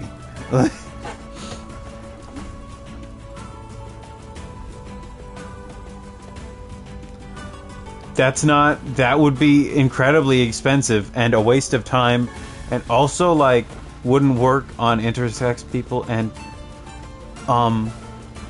here's a thing that happened to me as a kid, and has happened to other people. We know that. Like, I would go into the women's bathroom when I was a kid because my dad wasn't there. And I didn't want to go into the men's bathroom by myself, and my mother didn't want to let me go in the men's bathroom by myself because she didn't want a small child to go into a bathroom by himself because something bad could happen. I could quite simply fall in or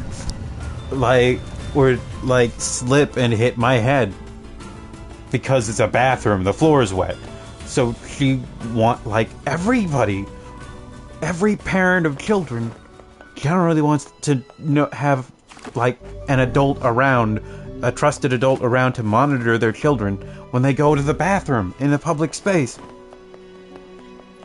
And sometimes the kid of the corresponding, like, matching sex or gender or whatever isn't around. Like, even if they're just, like, not there that day.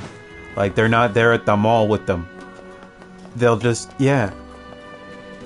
Also, yeah, DNA tests take days, don't they? Yeah. Like, it's a waste of resources. Like, I am in favor of multiple bathrooms. I think more places should have more bathrooms. But, like... dude, it's fine. You'll survive.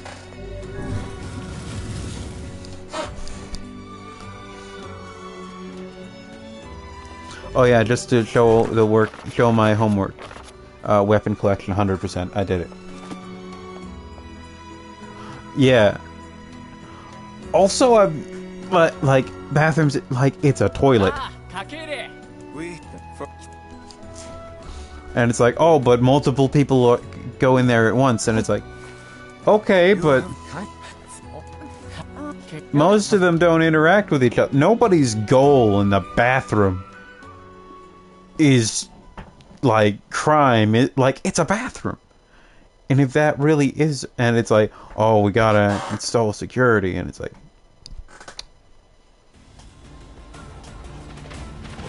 what, you want cameras in there? Isn't that a perversion of private, like, an invasion of privacy? Like, I don't know what, it's like, oh, how are we gonna solve it? It's like, well, there's no problem, you see. Just leave them alone.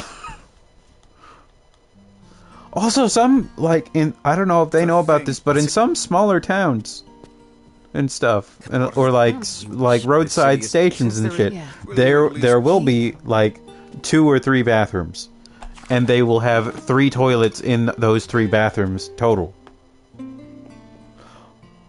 Also, like, disabled bathrooms are never gendered.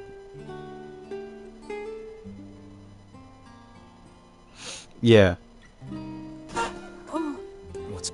Like, there is nothing stopping cis men from going into women's bathrooms and attacking them anyway. Like, yeah, segregating does not stop it. Yeah. It's like you're not actually protecting anybody by doing that.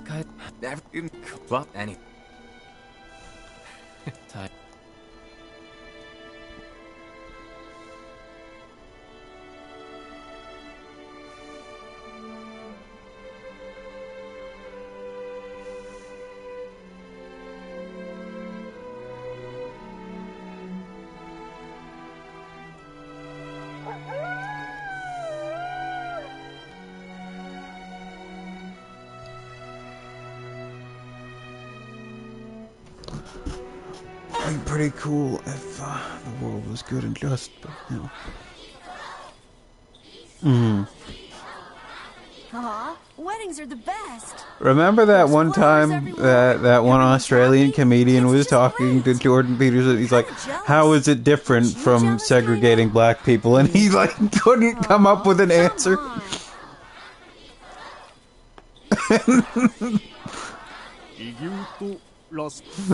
God, it was so fucking funny.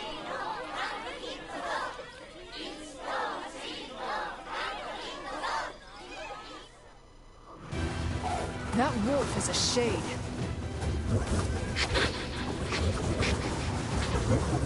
Oh man, I didn't know they had grabs. I've never been grabbed by them like that before.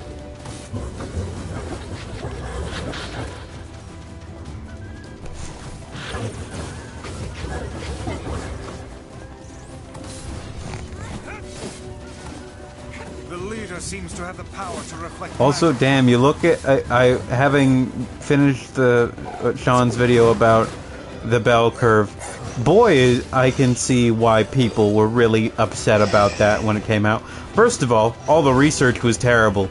Second, it was really more about like the points could be summarized as stupid people are bad.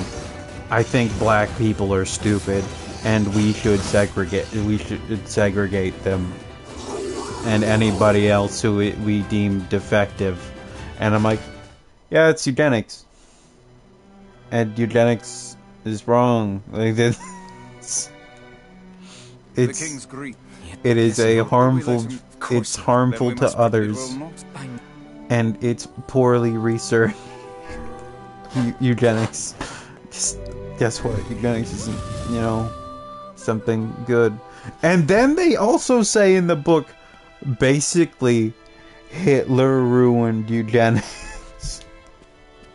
Are you ready for battle? Yeah. And honestly, and their arguments are all often stuff like that. They go back to something that that is stated very well by Innuendo Studios. Again, I'm sorry. But he's like, the point is not to solve problems. It is to punish people. Their point is not to solve problems or to improve society. It is to punish the people they think are bad for being bad. It doesn't actually improve anything. And whenever anybody can prove it doesn't improve anything, they just fight back or resort to like thought-terminating cliches or silence them or whatever, because the point has never been fix problems. It's been attack the bad.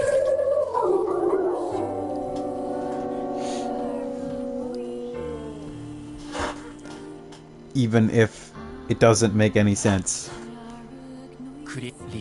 Forget it. Let's move. It's like, yeah. It's like, do you really think that, like, it's like, oh, we need to stop abortion, so we're going to outlaw and criminalize it. It's like, and people are like, well, that doesn't stop it. And they're like, well, it's wrong. It's like, okay, but if it's wrong, there are better ways to stop it. Or to, like, if you paid people, if you had like strong social support programs where single mothers would not be penalized for not having much money and having a lot to pay for, and if you were to provide easy access to Earth control, then they go down. But that's not what they want. To kill all of them.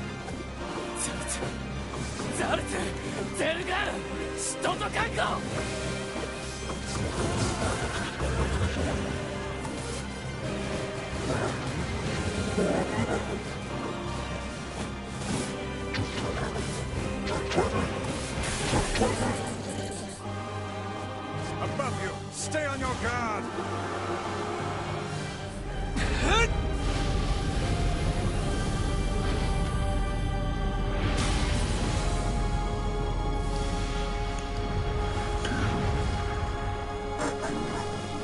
God, I'm so sick of it.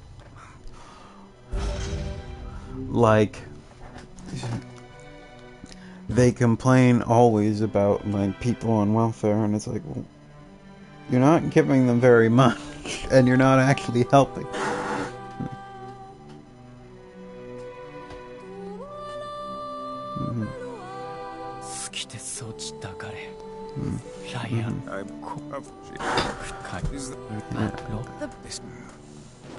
Also, like,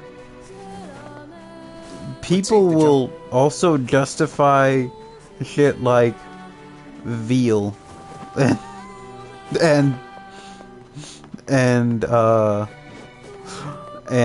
just like, it's like, oh, it's a fact of life, sometimes you gotta kill a horse if it hurts its leg. That's like, I thought that we were trying to preserve life no matter what. Or like the trope of having to drown kittens or whatever. I'm like, good lord.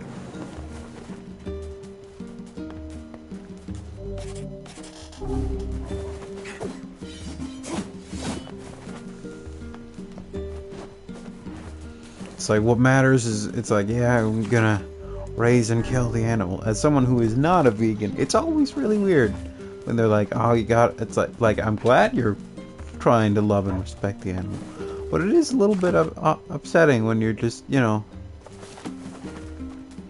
being so chummy with the thing you do plan to eat. It's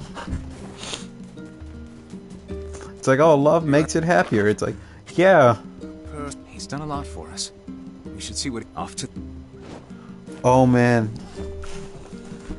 Okay, so dare is not what it's called in Canada at all, but I only learned that like a year or so ago from Graham, or like on stream when they were saying, it's like, did dare do nothing? And I was like, it is a funny thing to wear. Like, it is especially funny to wear if you have like, you have edited, like, altered the shirt to have like weed patches on it.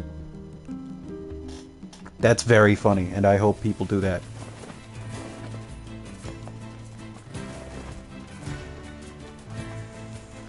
And say the shirt is made of hemp or something.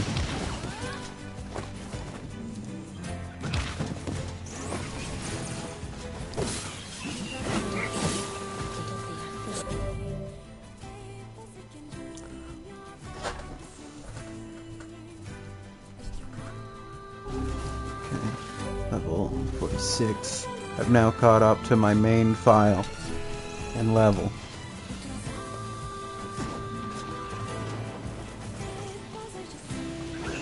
Here's the thing, getting endings C and D is not the hard part. Getting ending E is the hard part. And by hard I mean long.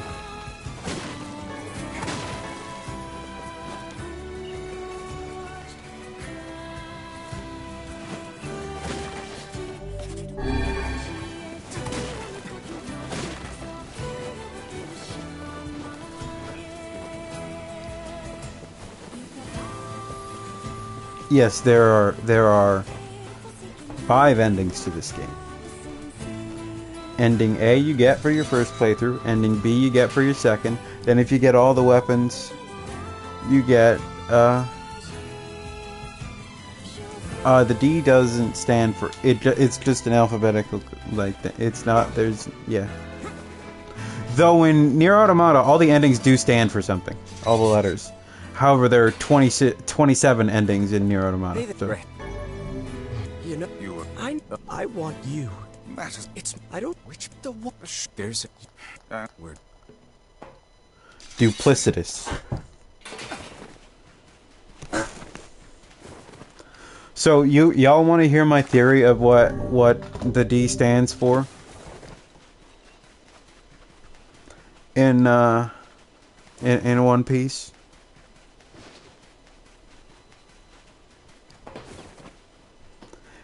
There are theories. Now this is my theory. But so in every major arc where the Straw Hat crew is pushed very hard and they have to come back to win, the power-ups they usually come up with are strongly demon-themed. Like in Enies Lobby, Zoro fights back using something called... No. It's not. It doesn't stand for dragon. There is a guy named Monkey D. Dragon, and that's Luffy's father. But yeah. But Luffy, Zoro comes up with a technique called like Demon Aura Stance Ashura State or whatever. And Sanji comes up with a technique called Diable Jambe, aka Devil's Leg. And yeah, and that Dragon D's. But every time they're pushed to that, and it keeps seeming, and then lots of the crew have gained epithets or reputations of being either demons or working with demons or whatever. So in Wano, where another arc where they grow a lot, Sanji evolves his Diable Jambe to being Ifrit Jambe, another demon. Luffy has also been said to look like a god or a demon of some kind in some of his stronger forms. Usually a god, though. But Usopp is referred to as God Usopp. Nami is called a witch. Robin is called the Devil Child, and then she comes up with a demon form. And then, in the Enies Lobby, Chopper comes up with enters at what he is called Monster Point, and people say he looks like a demon or a monster of some kind. Jinbei comes up with Jinbei's strongest technique is the Demon Brick Fist. So I feel like there's somebody else. Yeah, Usopp is called God. I feel like Frankie doesn't really have anything particularly relating to it, but lots of people think he's an inhuman monster. And then there's Brook, who everybody thinks he's a cursed undead demon anyway, because he's a skeleton. And he also talks about killing people down to hell with the cold from hell, and that's how he freezes people. And Zoro gets a sword called Enma and begins calling himself the King of Hell or the ruler of the underworld. So it's implied that the people who have the D in their name are in some way connected to what's his name? Joy Boy, who is basically like thought to be the messiah for pirates that the world government hates and tries to suppress all mention of. That's who the poneglyphs were made by or written for. They are people he existed 800 years ago. That's when the D names began to originate and when the world government came into power. So the assumption is that everybody with a D in their name is descended from the members of or allies of Joy Boy, or members of his crew, as it were, at the time, because they were branded as demons, and then they kept that as a mark to be like, yeah, we're proud, we're demons. And the world government specifically sees anybody with a D in their name as a problem, because I'm assuming they are connected to Joy Boy and thus revolution and a danger and threat. And Luffy's fruit is the same fruit that Joy Boy had 800 years ago. So people are terrified of the fact that he has the fruit that Joy Boy had, that he has the D in his name, and that he has Conqueror's Hockey, all things that are incredibly dangerous, but together it seems like he is Joy Boy reborn. So he's basically, to people who want freedom, the Messiah, but to everybody else, not to everybody else, but to the oppressors, he seems like the Antichrist. He is the second coming of their worst fears. So they will likely try to brand him as a demon, and everybody associated with him as one. Because that's what they do for everybody who's a threat. They tell people they're monsters, they're evil. That's what devil fruits are called. Don't care. All that matters is that and it's possible that they are like an attempt to give regular people or anybody the chance to gain power. And that's why they're so feared. Like, Nico Robin knows too much, so they call her a demon. There are these fruits that are dangerous, so they call them devil fruits. Like, they do all this shit in an attempt to brand them. Like, I'm assuming the D stands for demon, and it goes back to propaganda. And they themselves refer to themselves as being gods, those in charge of the world government.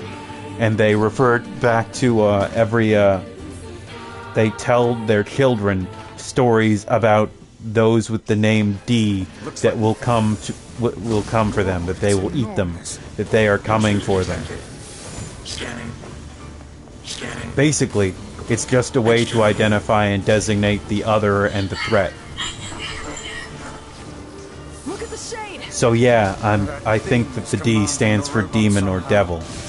Not out of any actual supernatural thing, but as a brand from the world. They were called demons, and then they accepted it. They appropriated the term. That's my assumption. Is that necessarily airtight? No. But it makes sense to me.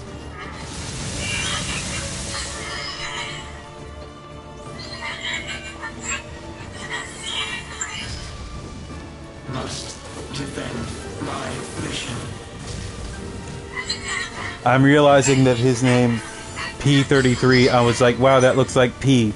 And then I just realized one of the Japanese ways to say beep is P. Like the onomatopoeia. So when he calls him Beepy, he's probably calling him P-chan. That's a shade.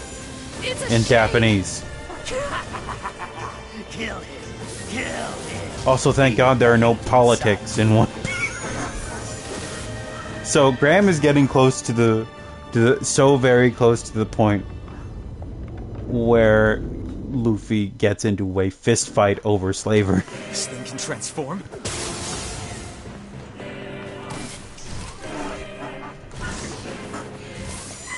It's like, yeah, they already attacked the government and burned the flag. I wonder if this series has any politics within it.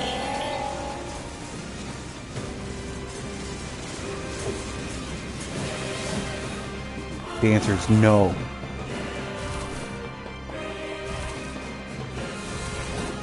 Trains and planes and stuff are really loud. I don't like how loud most engines are. I almost thought of saying planes, trains, and automobiles, but I decided against it. But what we can learn from the movie Planes, Trains, and Automobiles is that John Candy is so likable. And I miss him.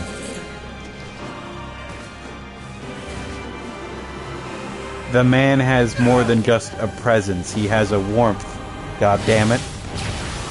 While still being really funny.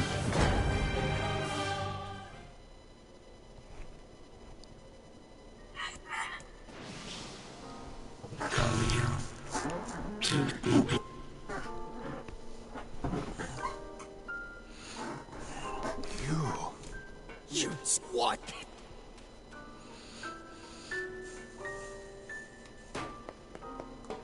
Hey, come on. That's enough. Just look. Okay, so he's violent, angry, and on the verge of losing his entire mind.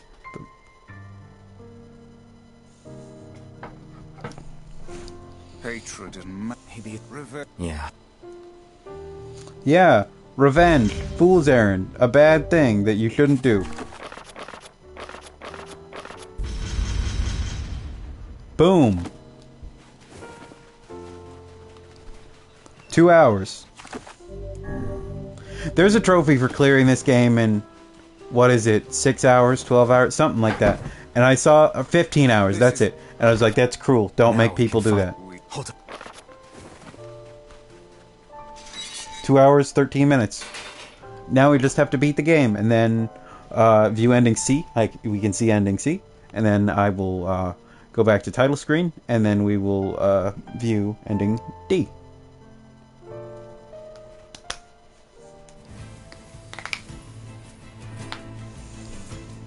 Man, there was this... There's this one... I've told this story before, I'm sorry. But there was this one time in class where a girl said, "Oh, I hate the sound of knuckles cracking. It's so terrible to me. It's one of the worst sounds I've ever heard." And immediately me and my friend turned to her, and I was sitting in front of her and the other friend was sitting next to her, and I was like, "You mean like this?" and cracked every knuckle in my this, and she's like, "Ugh," and then her friend sitting next to her was like, "Or like this," and she stretches out her fingers in the net and then just starts popping, and she just went, "Ugh," even harder. She's like, "I hate you both so much." Yeah, and I was like, "Look, here's the thing, you told us, and there's no way I'm not gonna follow through." It's too funny not to.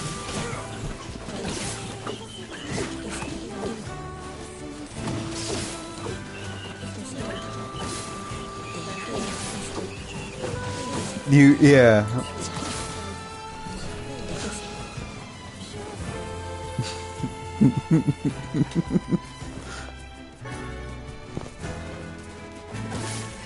Man, I hate it when people give me lots of money.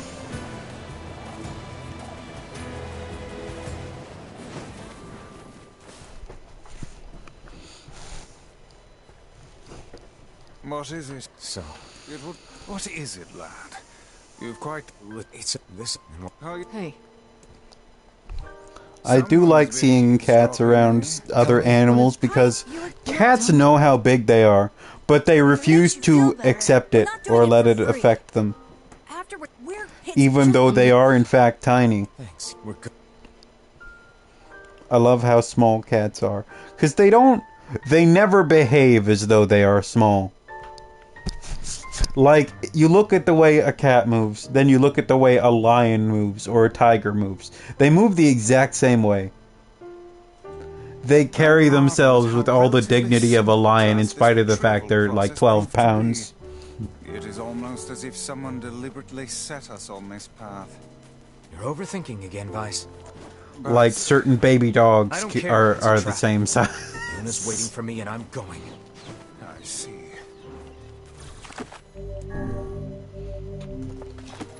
Alright, however, I do that. Thank you for protecting our village.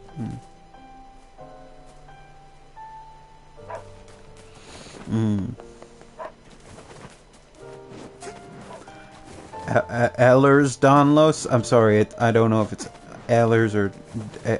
Also, hearing the name Donlos, I know that's just those are just names, right? But the thing about names is that if it's not an common Anglo name, or in a name that's closely related to like the Anglo culture, like Irish and Scottish names are basically been folded into that. Like German and French names are a little bit different, but they can be converted fairly easily, or they're just so common in circles like that they don't matter. But when it's like, oh, that's a Greek name or whatever, it's like, oh, that stands out. Yeah? Nothing. Never mind. Anyway, yeah. However, I do have bad news. I'm thirsty and I need to go and get a drink. I'll be back in a sec.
I can't believe that they've managed to get more people into Destiny.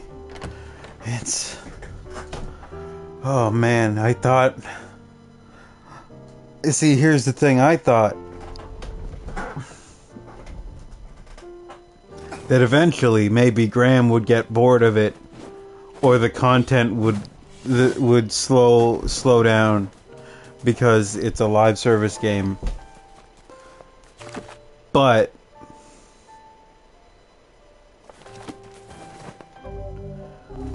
now that Frisk is into Destiny, or at least trying to get into Destiny,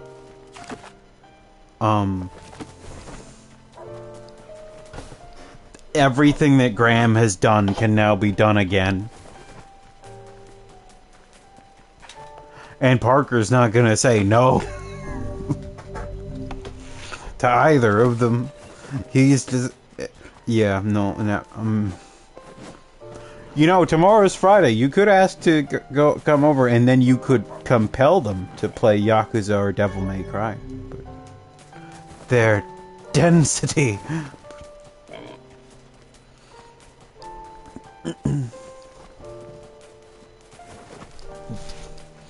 I remember when I found out, like, that the guy who plays the dad in Back to the Future 1 never comes back, and I was like, oh, that's kind of unfortunate. Wonder what happened. Oh, okay. That's unfortunate, I'm sorry.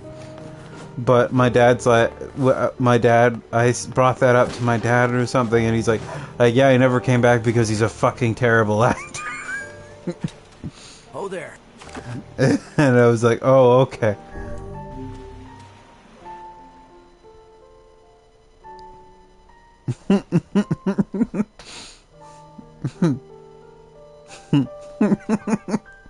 Welp, now they can finally enter the Shadow Lord's castle.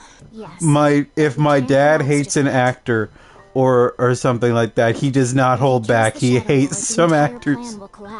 Like he dislikes the dad from what do you call it? From... We'll need to restrain him before that can happen. From Back to the Future 1, he hates he hates Ryan Reynolds a lot. He hates Shia LaBeouf. He hates there's one other one that he hates what's his name? He's an actor and comedian, but the fucking dude who stole Louis C.K.'s jokes and then got way less popular.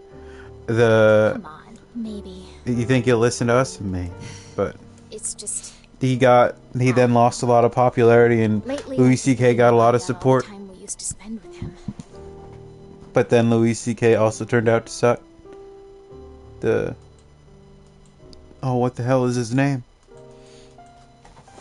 Dane Cook. Dane Cook. My dad hates Dane Cook. Devila, I know, But here's the thing, know. just because Louis C.K. has now been discovered to be bad, Dane Cook is still not good. But I know you feel it too. Even if I did. My dad also doesn't particularly care for, what's her name? I don't actually know her name. But the lady with the pompadour from Blade Runner. I mean, it's not like he has a soul. The lady with the pompadour from Blade Runner, he does not like her. But I saw her and I was like, brain gone. Pretty pompadour. Josuke. Also, pompadours are good. She's one of the few people I've seen in real life that has like a rounded pompadour. And it works. They are an extremely difficult hairstyle to pull off. They need a length and a volume and to be done perfectly, and it's difficult to do that. Also, Rachel Blade Runner. Okay. I don't know if her name is Rachel at all, but the android, the replicant. I don't know. See, having a relationship with a replicant is kind of weird because there's a power dynamic. And also being like, my dad hates the Deckard is a replicant ending. He hates that one. Fucking despises it. My dad has a lot of movie opinions, as you may have guessed. He has other opinions that are worse, but he also thinks that he also liked Batman v Superman, so he has some movie opinions that are bad as well.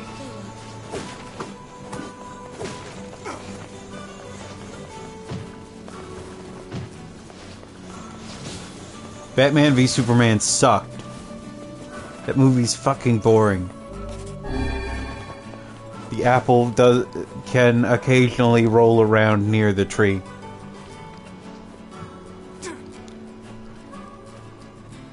It's time for more Batman v Superman discourse. I'm sure you didn't engage with it for months after the movie came out. I'm sorry. It's true, Malo, they might do that.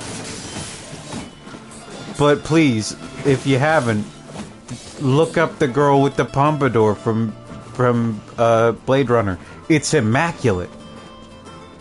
Also, Blade Runner overall is just like aesthetically fantastic. Everything in that movie looks so good for being close to 40 years old now. I saw some of it and I was like, is this like in Star Wars where they use CG to touch stuff up? And it's like, no, this is how it looked. And I'm like, things look this good? Yeah, 1982. Wow, okay, so it's 40 years old. That movie looks gorgeous. And it's also meaningful.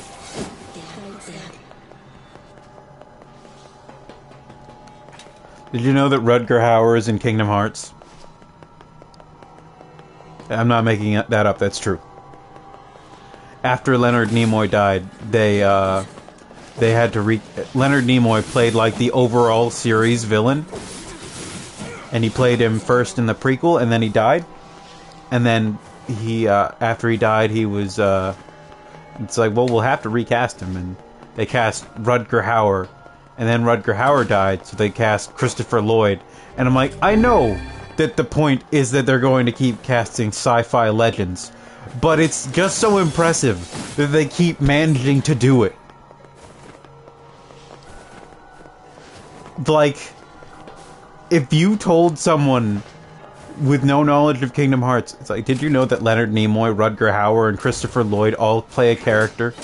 And another version of him is played by the guy who voices Joseph Joestar. 2 different actors who voice Joseph Joestar.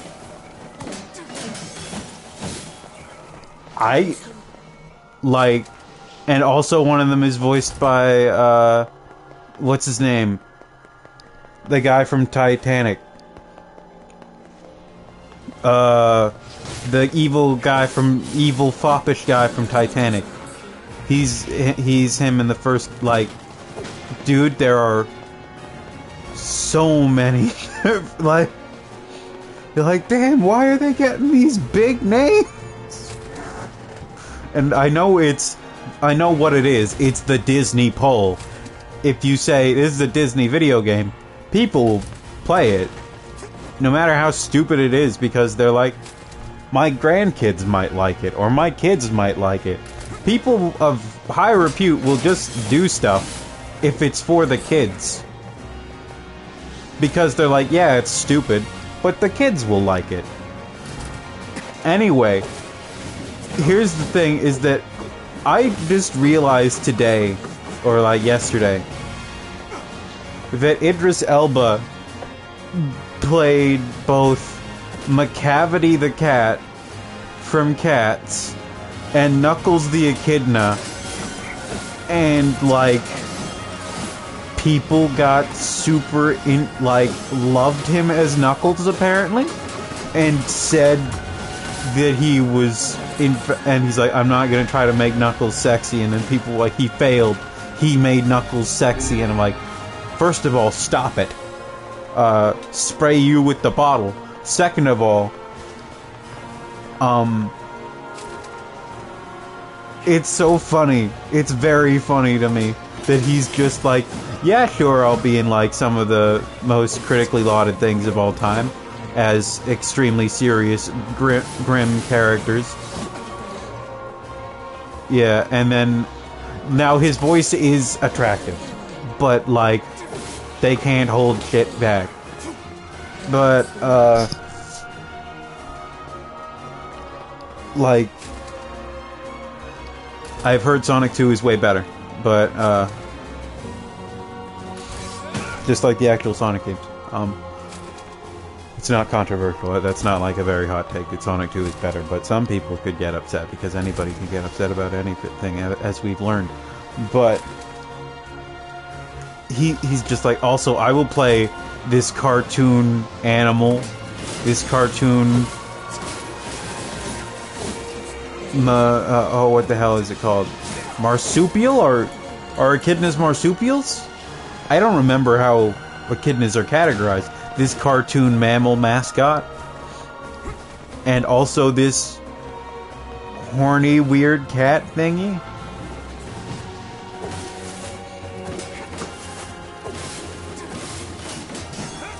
Why?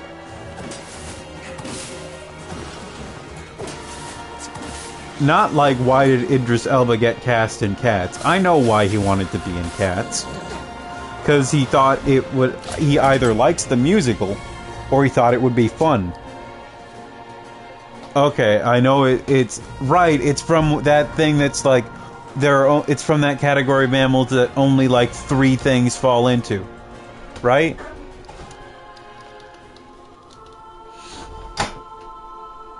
Monotremes, yeah. There are 4 extant species of echidnas. There are 3. Okay.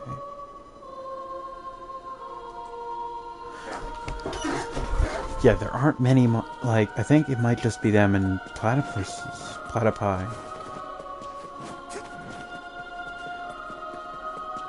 I would have been so scared of a platypus had I seen it centuries ago.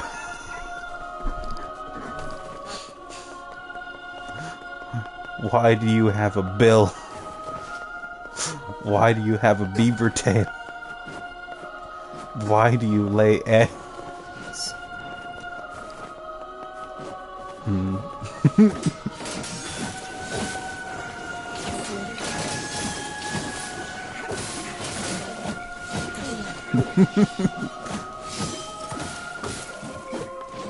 Here's the thing about Knuckles is that he also doesn't really look like a like an echidna at all. And that's fine because echidnas are kind of weird. But I like them.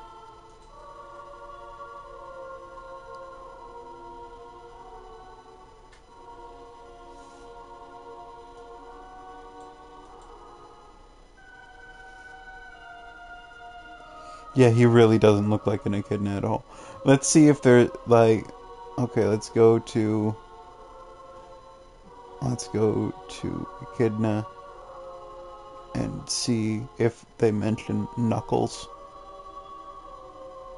In popular culture, number 1, Knuckles the echidna.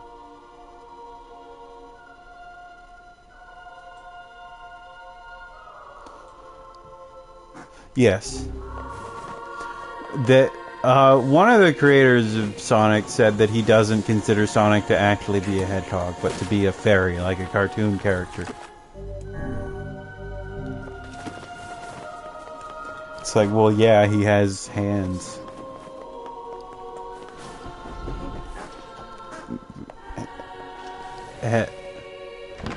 Like, just a vague cartoon character. Like, Mickey Mouse does not look like a rodent. And yet I find it strangely nostalgic. Tails is probably... Tails and Vector. And like Espio and Charmy. They look like them. The hedgehogs and the echidna do not. But Tails is easy. Like, he is... It's easy to make, like, a canine, a canid, or a felid animal look appealing and like, anthropomorphic, because they already have facial features that humans are biologically going to like.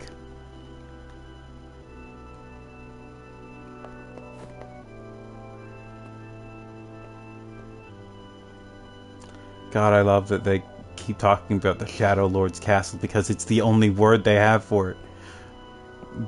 Because it's a big building, but they don't know that this is like a complex, that this is like a skyscraper. And then you go to it and you're like, this isn't a castle. This is like a big corporate building. This is like a meeting. This is like a hotel. And like, if you were to show someone from either hundreds of years ago or from hundreds of years in the future after a potential apocalypse, a hotel, they'd call it a castle. They wouldn't know what that is. And if you're like, oh no, that's like an inn, they'd be like, for kings? You mean y'all don't live in shacks? Does the true voice speak?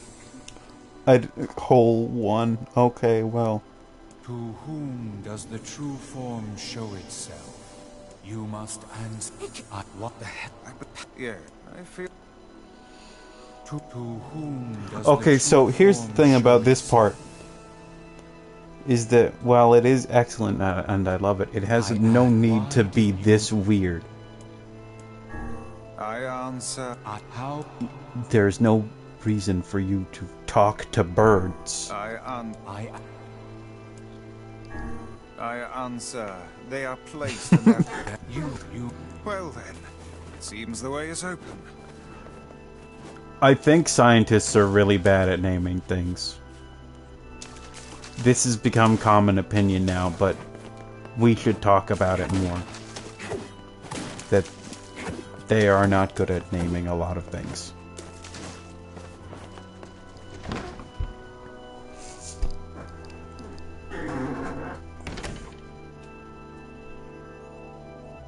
Hold on, I'm gonna get some more water. I'll be back in a sec. It's the twins from your village.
Hello, I'm back. Is anybody still here? Popola. Hey, this even... It's dangerous. Leave. No. We're here.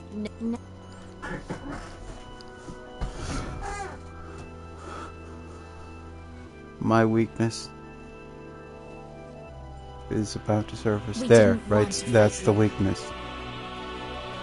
We really didn't want It's to. my greatest vulnerability.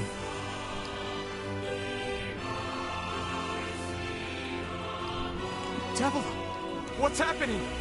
Sorry. I'm this all- fate was predetermined. Okay, good to... Still, we spoke to truth. We really wanted to avoid this fiasco. Mo, have you ever watched Anna We were from hoping that we'd Niji-Sanji outgrow her En? years or so, until the next generation came along. What are you talking about? Are they shades? I don't think so. It's a lie. I don't believe it. We never thought we'd grow to be this powerful. This is madness. Why do you block our path? You have no cause to speak so with us, Grimoire Vice. You are a traitor. I have only watched like 2 streams with her, but I like her. And she also kind of sounds like my aunt, which I'm assuming comes from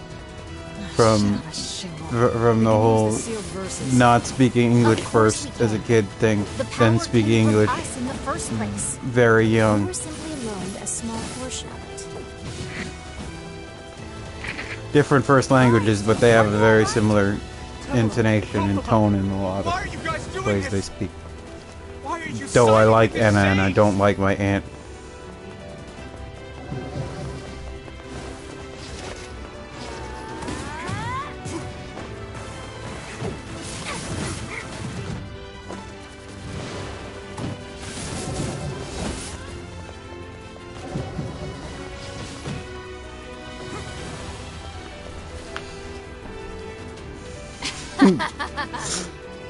Oh, what the hell is that one The answer to every riddle lies within the meme heart where of it's the like, shadow. I bet you aren't strong enough. Shadow. Yeah, her first language is, On his side this whole time? oh, You Mandarin, must yeah. search for that answer yourself.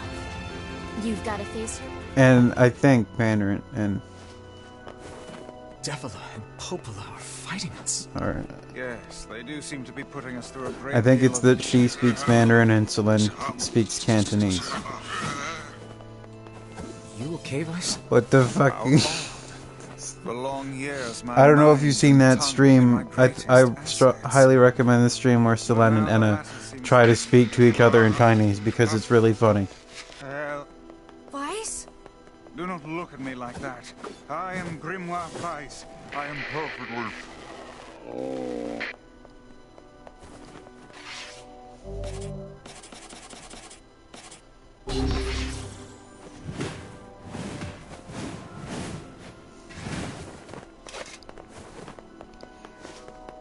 Yeah, but I think I the... hear a waltz.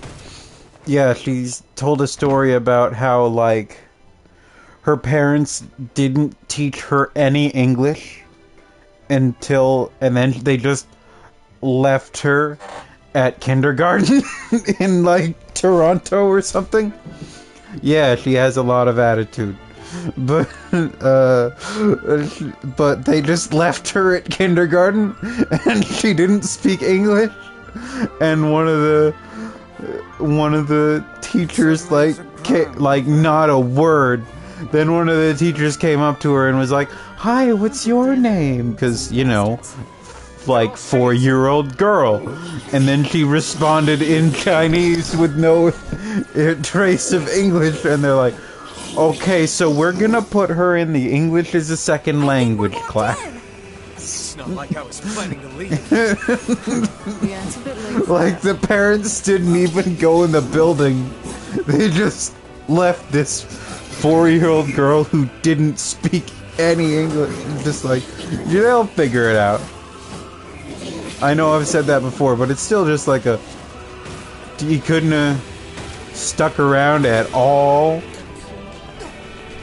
Just, or with a note saying, does not speak English. Nothing, just let this 4-year-old girl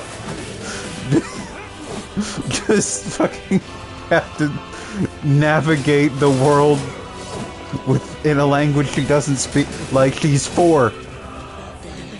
She doesn't know how to read anything. Also, loads of... So, like, one trend I've noticed from kids whose parents speak, like, an Asian language first, or, like, at least one that doesn't use any Roman characters, is, like, they have tremendous struggles with reading, either at first or for their whole lives, depending on when or if they learn. Like, they can speak the language, their pronunciation is fine, and their comprehension is fine, like their vocabulary and grammar might be limited, but they'll be like, nah, reading? That shit either took me a while, or it's hard, or I can't do it.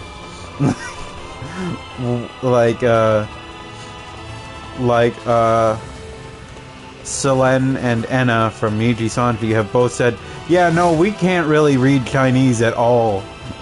and that, like, we can read some.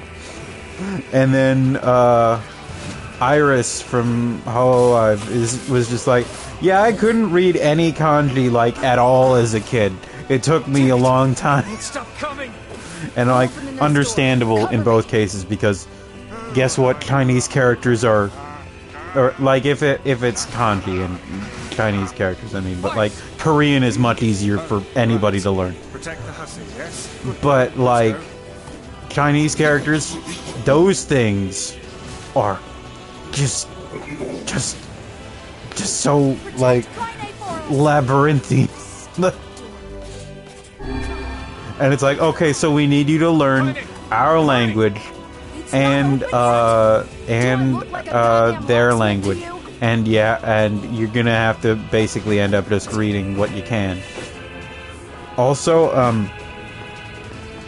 I knew kids who went to, like, Chinese school in Toronto when I was a kid, and I didn't really understand, but what the point of Chinese school was to teach them how to read Chinese and to speak the whatever form of Chinese was not native to them, because there are several major forms of Chinese, but the two biggest ones are Mandarin and Cantonese. Like, I think it's like Mandarin is spoken by like 60% of Chinese people, and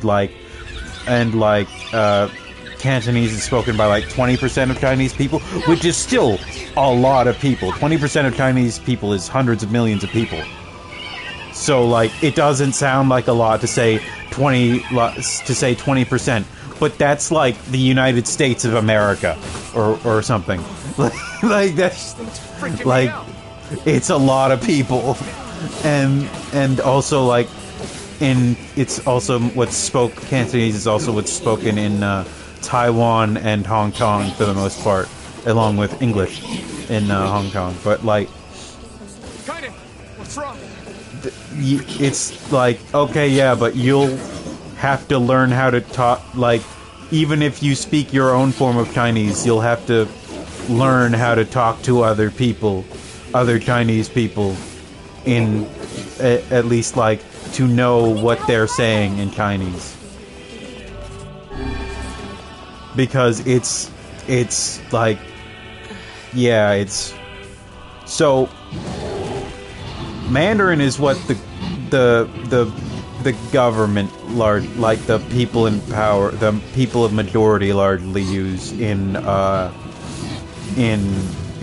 China, mainland China.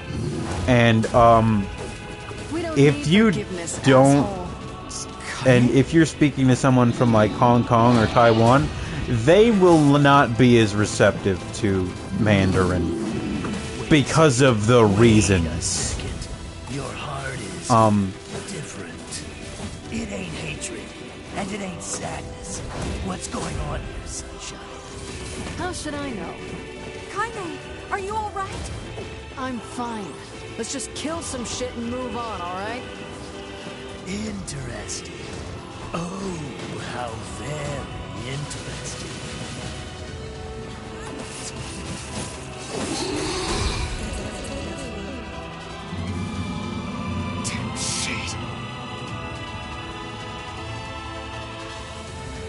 Oh dear.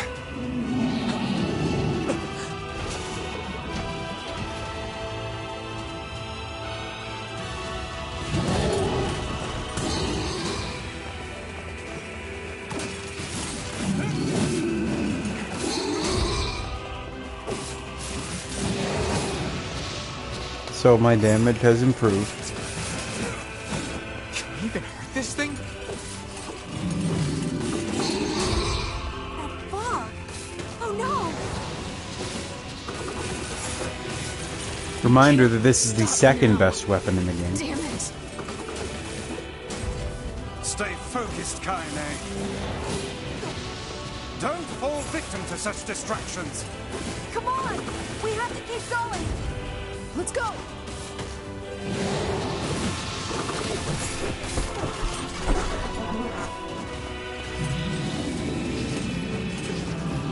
This way! Move!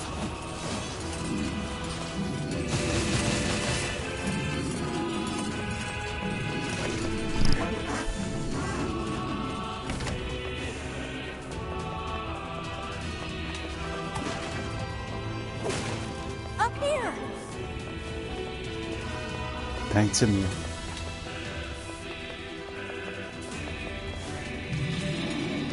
How can we deal with this thing?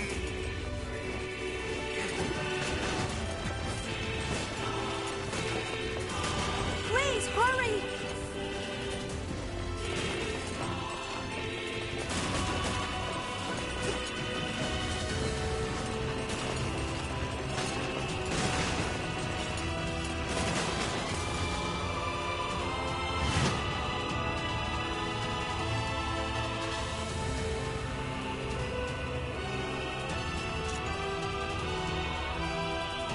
You know, NieR is wearing a hairband and it works. Hold on, I need to check something.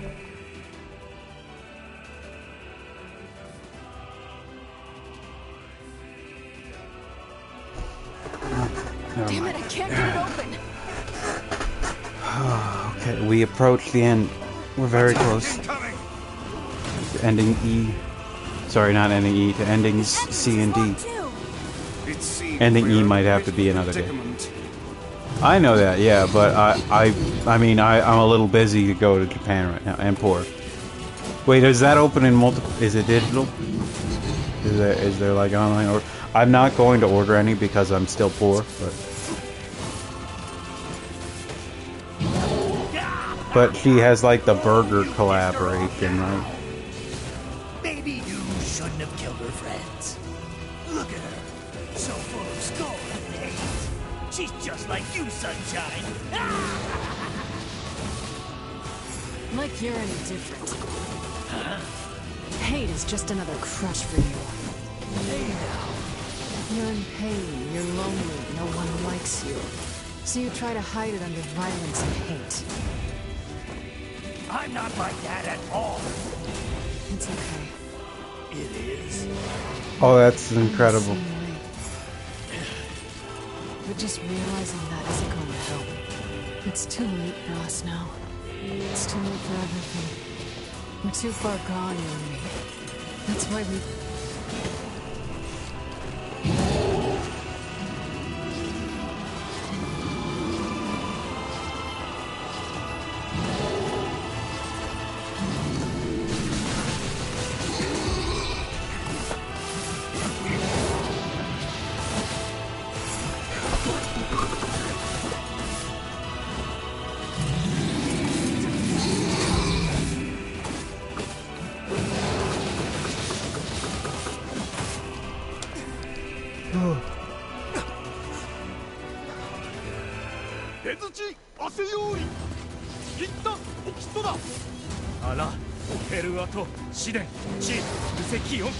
And you're not even gonna pay up with money, you're gonna pay up with blood, I guess, okay. What are you doing here?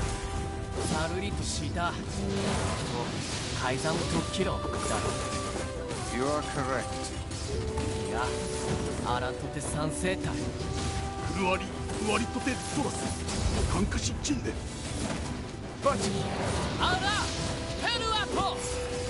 Hey!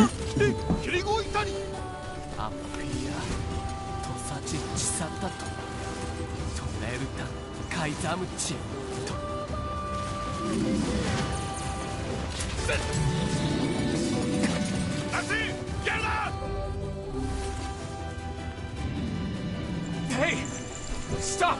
Let me go! Stop it! Damn it! King, no! When your friend has a hot take. Friend.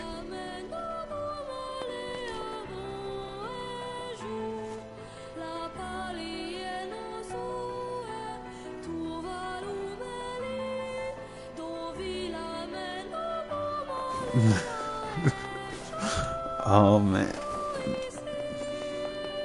The alcoholism is it's overtaken.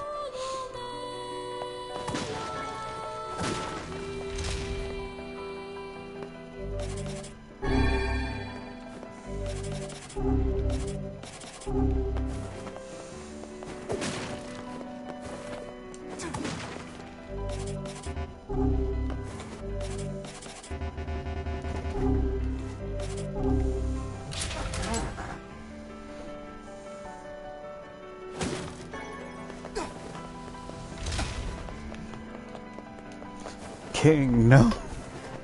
King, do it. You know, someday Graham will, on stream, come up with the worst tweet we've ever heard. And then he'll try to tweet it, and everybody will stop. Because he will come up with it at the worst time. That's my prediction. Oh, look. I say that, well, I don't know if it's prediction. He kind of does stuff like that all the time. But...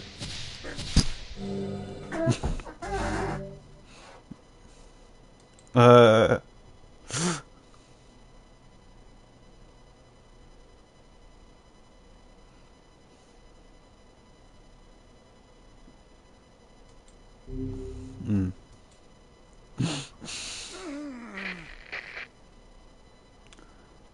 that food looks good.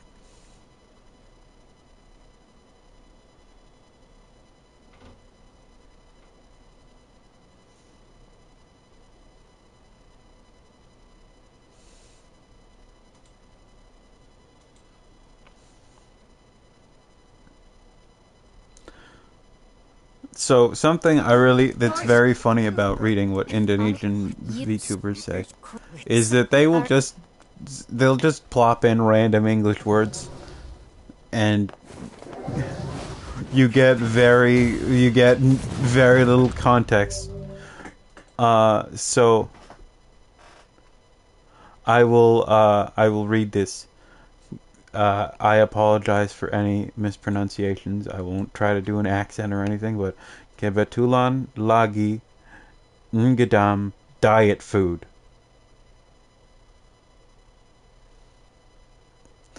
With response, aku spill lokasi di Discord. Yeah. Spilled the location on Discord. You and us, we're the same. Tools in the hands of a master. No. I'm nothing like you. I really like that in anything, like... again, a story I've told before because it's not mine. But when a guy from Quebec talked about how he couldn't remember... He had to give the cab driver instructions in French, and he forgot the French word for building. And he's like behind the building, and then he's like, oh, le building. And he's like, yeah, and then he just went behind the... It's like, you have to go around under the thing and behind the building. It's just so funny.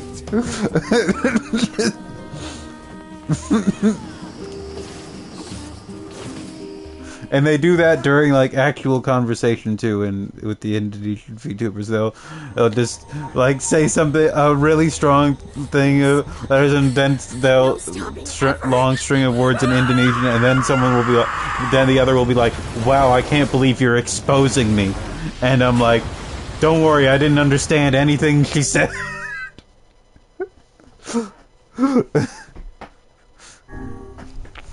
Alright, let's read Emil's memory.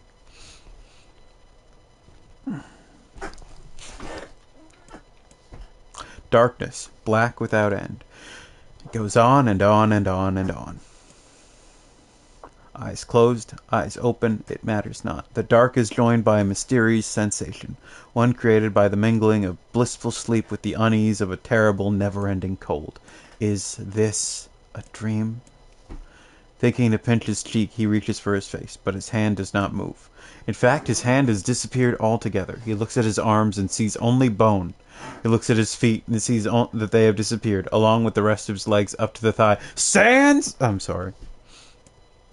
What body remains begins to leave him, then, crumbling into fragments smaller than dust. His body is going. Soon it will be no more. Is this death? Suddenly he recalls his past. He remembers the time he lived with his sister, and the very act of recollection is like a shooting star. The only other skeleton. Can't forget about Papyrus. Despite lasting only or Brooke, or Nito, despite lasting only a moment, it brings color to the darkness. Soon more memories come, gathering atop each other, one after the other, until they meld into a warm and glorious light.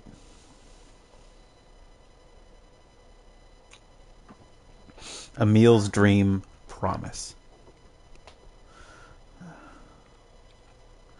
What happened? What do you call it when you kill a skeleton? Skeleton.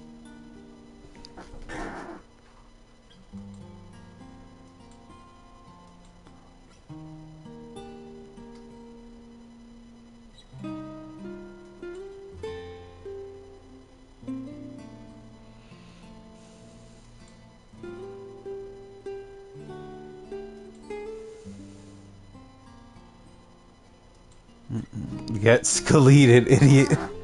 Wake up! Wake up!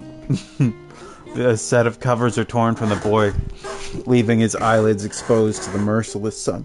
Hey there, lazy bones! That, I'm certain that wasn't in Japanese. But I think that that's an excellent way to translate it. Says the voice again. The boy's vision, blurry at first, gradually grows more clear. Before him, her face aglow with a radiant smile, is his older twin sister, Halua. Morning, Halua. Don't look so cheery, you butt. The teacher's gonna be here any minute. Halua grabs her brother and pulls him beneath the bed with her, where they wait with a host of dust bunnies for their instructor's arrival. The moment Emil starts to ask a question, Halua shushes him by placing a finger over his mouth. Don't start. We agreed to this yesterday, remember? We're gonna jump out and give teacher the scare of her life. After a few ticks of the clock, the door opens and a slight woman enters the room. Good morning, Halua. Good morning, Emil. Are you ready for... Emil glances at his sister and sees her trying to stifle a laugh, which has the unfortunate effect of making a laugh rise in him, and then the dust bunnies decide to get in on the act, swirling up into their noses and causing the tricksters to sneeze in unison. Suddenly, the face of their teacher appears in the space between the bed and the floor. There you are, you scamps. This is your fault, says Halua. You ruined it by sneezing.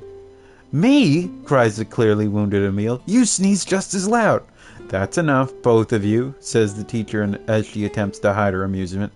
Crawl out from under there and let me take your temperatures already. The pair happily shimmies out from their hiding place and stands before their teacher. She is a fair woman with a kind voice, one Emil would be happy to listen to for the rest of his life. In fact, he often thought that her waking him in the morning was his favorite part of the day. The teacher finds her seat, hunkers down, and lightly pats her leg, to which a happy Emil leaps into her lap. She then slides a chilly thermometer under his armpit, causing a shudder to race through his body. I'm sorry. Just be a brave boy for a little longer, all right? Emil used to hate having his temperature taken daily. The thermometer was just so darn cold, but he's become used to it after being at the facility for the past 2 years. His mother and father had perished in an accident many years before. He'd been told the facility they sent him to was simply a home for orphans such as himself, but he'd always had his doubts. After all, most orphanages weren't staffed by doctors in white coats who held lessons involving the repeated asking of strange questions, nor did they attach wires to the bodies of their charges and force them to enter enormous boxes. The process is endless, the tests unceasing. And yet, Emil feels his teacher somehow floats above it all. She would talk to him about everyday problems, read him books, and even share a meal when time permitted. She is the closest thing he has to a mother. With both of their temperatures taken, Emil and Hollow wait for breakfast, but something is different this day. Their teacher is strange, somehow. Off. Emil, she says quietly, do you remember what day this is? Emil looks over to his sister and sees her staring at him with an enormous grin. Nuh-uh, she says, you gotta figure it out yourself. But despite his best efforts, Emil comes up empty. I'm sorry, ma'am, he says at last. I just don't know. With a smile, the teacher reaches into the pocket of her white coat and withdraws a small package. It is a bag, neatly closed with string and tied at the top with a bright red ribbon. Happy birthday, Emil, she says. In fact, happy birthday to the both of you. Oh, thank you, cries Emil. Can I open it? Of course, replies his teacher. I'm afraid it's nothing so special, but I do hope you enjoy it regardless. Emil carefully unties the ribbon and opens the bag to reveal a small pile of cookies. They are the same snacks they always received at the facility, but the fact that they come from his teacher makes them somehow special. As a gasp escapes from his mouth, his sister can't help giggling beside him, her eyes fixated on the bright red ribbon all the while. Happy birthday, Hollowa, he says Emil as he reaches into the bag, withdraws a cookie, and offers it to his sister. Needing no further encouragement, the girl crams the cookie into her mouth and swallows it in 2 bites. Happy birthday, cool, Emil! And then, as though remembering something, she leaps up and runs to the small chest of drawers the two of them share. After forcing open a stubborn drawer, she pulls out a single sheet of paper hidden under her white coat and runs it back to her brother. Here's your present, she says, thrusting the paper at him with a slightly embarrassed look. When he glances down, she sees the words, Happy Birthday, Emil, scrawled in a shaky child's hand, along with the picture of a generously colored person who had clearly been created from every crayon in the box. That was me. Unable to stop himself, Emil wraps his sister in a massive hug. Thank you, he whispers as she returns to the embrace just as tightly. I'll make sure to draw you on our next birthday, okay? My sister was there. My teacher was there. It was my birthday. I thought I could never be happier. I'm glad Hollowa's drawing is the last thing I'll remember. I sense a deep and perfect darkness descending over my eyes, and I realize my time has come. I'm so terribly cold. As I desperately try to remember what it felt like to be embraced, I wonder if this horrible face is all that's left of me. Hollowa, I'm sorry. I couldn't keep my promise. I'm sorry. I'm so sorry. But I'm coming to join you now. Just hold on.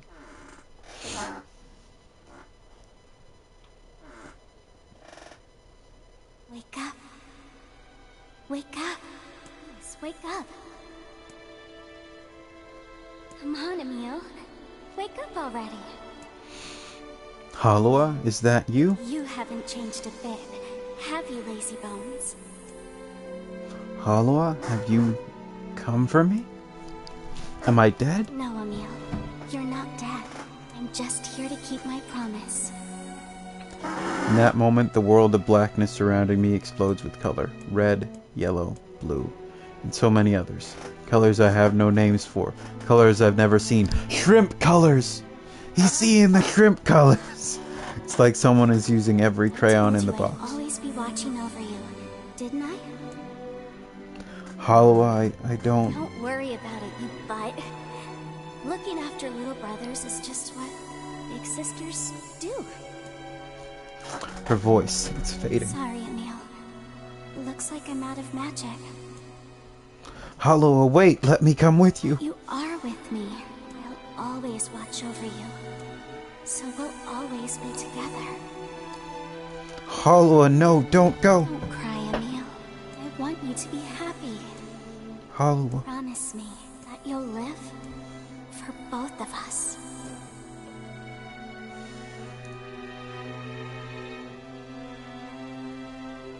The darkness enveloping me flows away, replaced by a brilliant blue sky. I don't know where I am or what I'm supposed to do, but it's okay that I'm here. I know that much now. She's given me the courage to accept that. No more crying. I'll live with a smile on my face, because that's the promise I made her.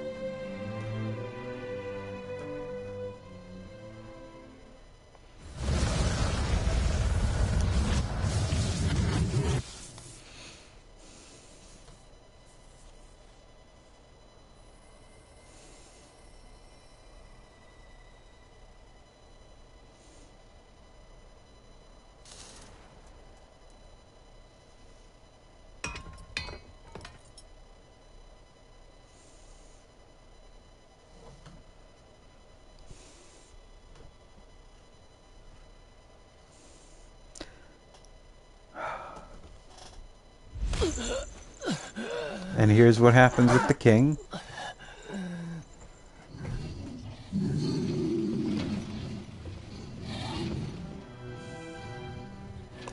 So the fight against the boar isn't going well. You took the lives of our families. You're kind of hard to kill, aren't you?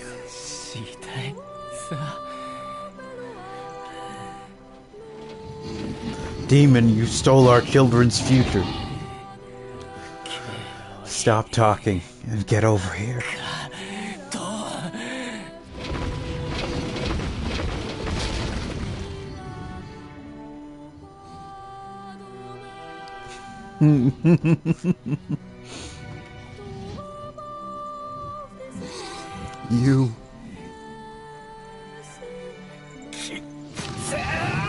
You can die now.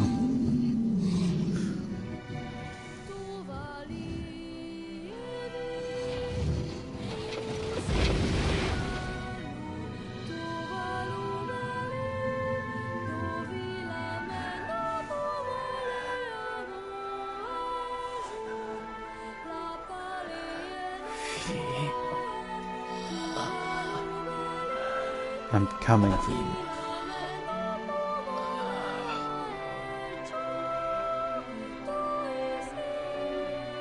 So he did win. He is just going to die. He's like seconds after. But he won. Alright. Now we see Shadow Lord and Yona. Here's the thing though. We saw that already. I'm sorry. Here's the part where she attacks him and then nearly kisses him and then gets flustered and says, let's just move on.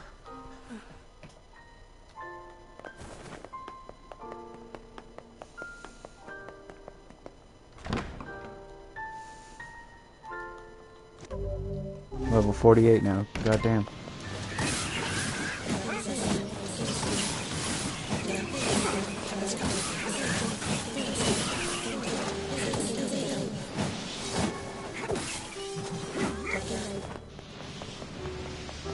So, oh, I do have to kill you all. Okay. Please let me do the attack. Thank you. Couldn't really see with all you around me like that.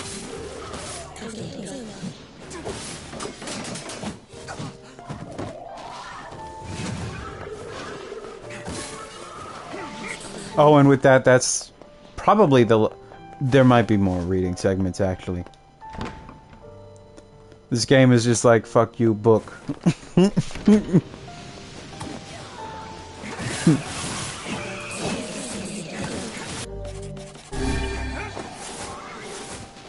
English teacher of video games. Read this book. You don't have a choice. Here's the thing, Destiny has required reading. Some of the lore isn't really built into the game, so there are just websites you have to go to and read. Destiny sucks. Or you can go to some YouTube video essayist who explains it all for you dramatically. And that's how Graham and lots of people choose to consume the Destiny story and lore instead of the ways it's not implemented into the game. Yeah, it's because I keep hating. So here's the thing, I want to skip this cutscene, and I will be talking over it, but the song bangs, and with the visuals. Ugh. So did you know that so there's a version of the game Deus Ex, Human Revolution or whatever, one of the newer Deus Ex games, that's only on Wii, so it's on Wii U, and if you're on, like, PlayStation or whatever, or PC, on PlayStation, I think you have to, like, link up with an app, and then it'll send, like, data to your phone, and then you can read, like, various lore notes and stuff. On PC, I think there are just links that you can open. And on Wii U, it sends stuff to the gamepad, I believe, for you to read.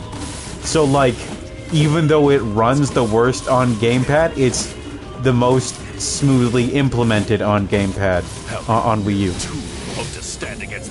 Whereas all the, like, PlayStation, Xbox, it's annoying to have to stop playing the game, go download an app, and then read from the app to know what's going on. And, yeah. And then PC, it's just like, here's a link. Like, if I had that from a game, I'd think, oh god, is there malware in this game? The hate is gone. The sadness is gone. It's just a bunch of white light now. What the hell's going on here?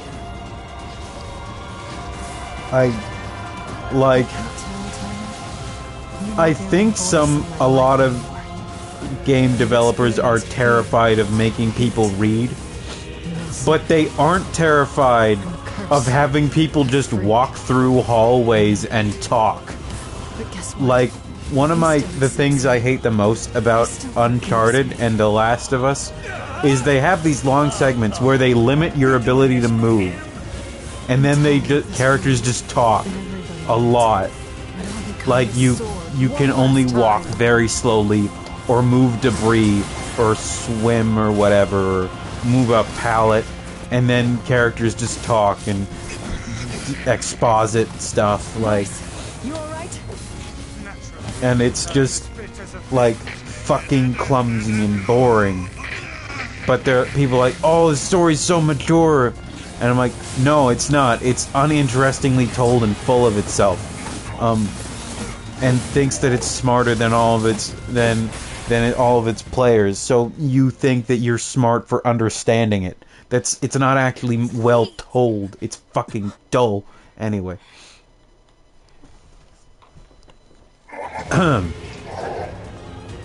Also, like, moving debris is not gameplay. You're not really doing anything. There are no choices. It's like having to work do a task to like open the next page, but it's just like a sliding puzzle, but it's all in a straight line where you can't make any choices. But you still have to do it like 4 different fucking things. Like, they could have just put like puzzles.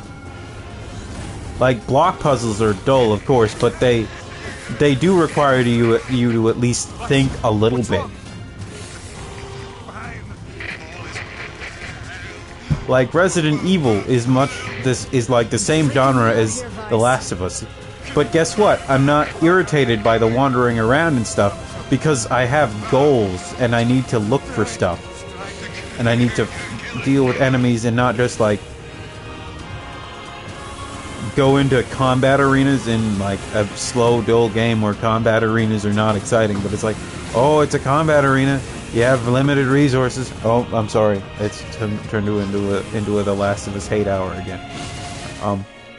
I know that's what literally every stream I do could turn into, inevitably, if it just happens to cross my mind.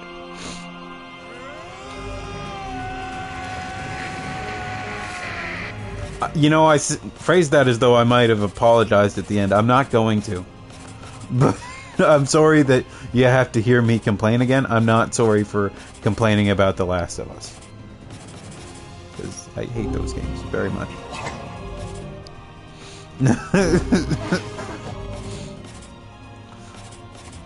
God, I love this big sword. I have something to defend. I have a reason to live.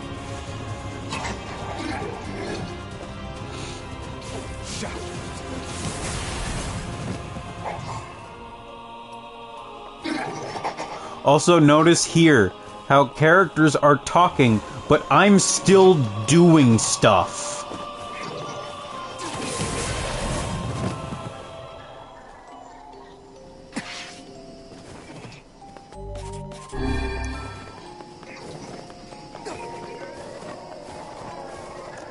Also, like that one feature in Devil May Cry 5 where if you play well enough or do certain things, you get more dialogue.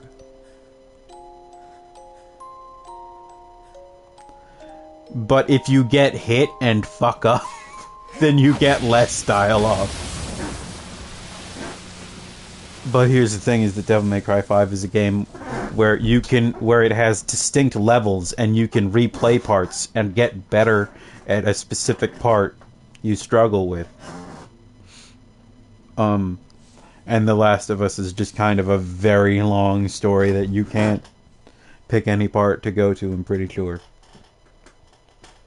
And so if you want to re-experience part of it, you have to start from the beginning or save multiple parts all throughout.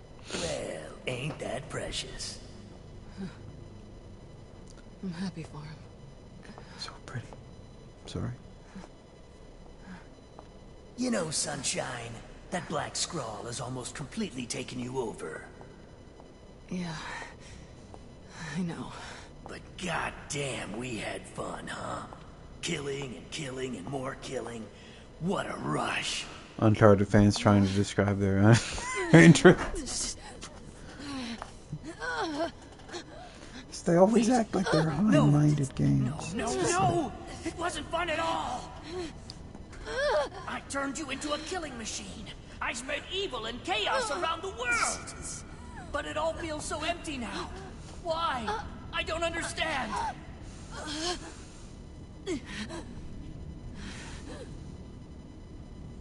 Sorry. Looks like you stayed inside me for a little too long.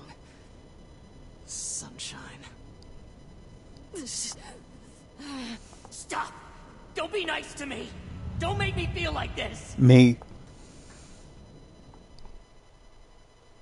It's just me. I'm gonna swallow you up, Sunshine. Gonna swallow you whole. Hey, Kaine. You feeling okay there? Damn, level 49 now. Kaine? What is it? Listen to me. The shade inside me is growing, and I can't stop it. Soon. Real soon. I'm gonna go berserk. I can't hold it back anymore. I'm gonna go berserk 1997. Kaine, you have to fight. You have to... Just shut up and listen to me.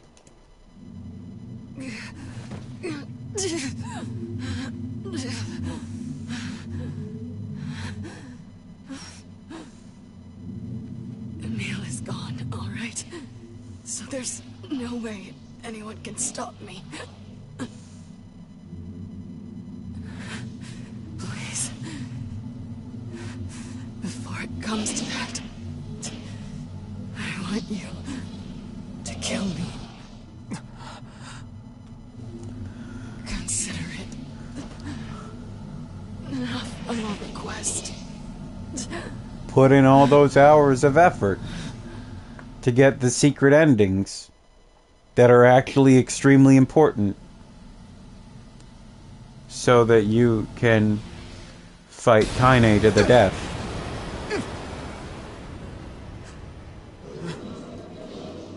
By the way, Kaine, as the final boss, is scaled differently from every other boss in the game. She is like all the others, max out at like level 30 or something. Tyrion, I don't want to hurt my friends. Well, hell, sunshine. It's not like I can stop it. And guess what? Go out of control. They lose their minds. Both of our memories will be completely overridden. She is closer to scaled around level 50. Kaine! Run, hurry. Girl strong. And they're like, well, you should know how to fight by now. Also, I don't have any magic anymore.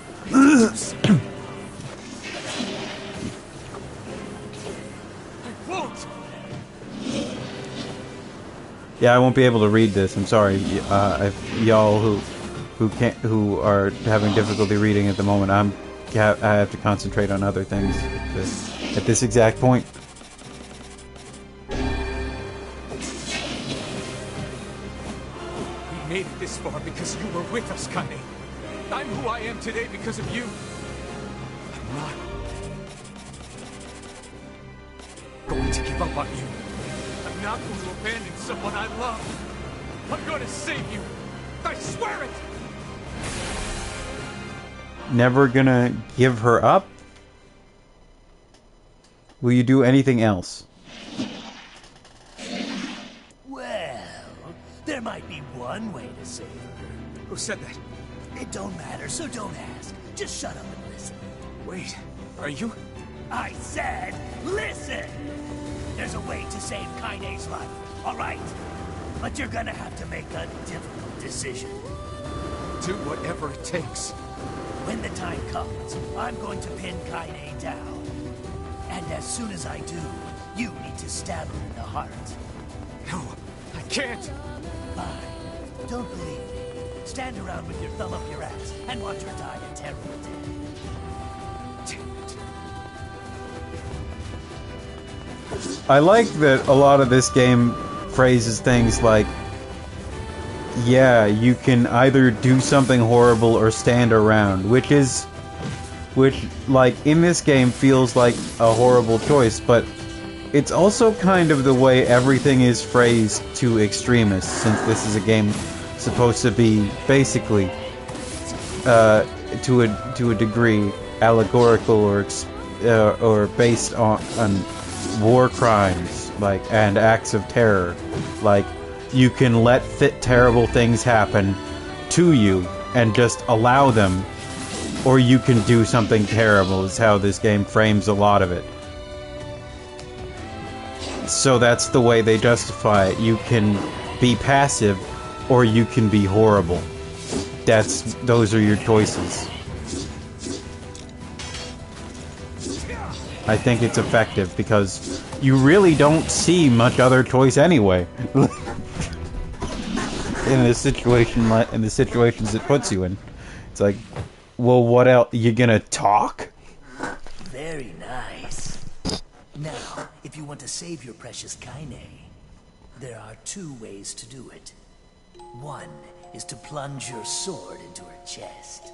My sword. That's what she wants after all. Freedom from burdens, freedom from life. What's the other way? The other way is to make her a normal human being again.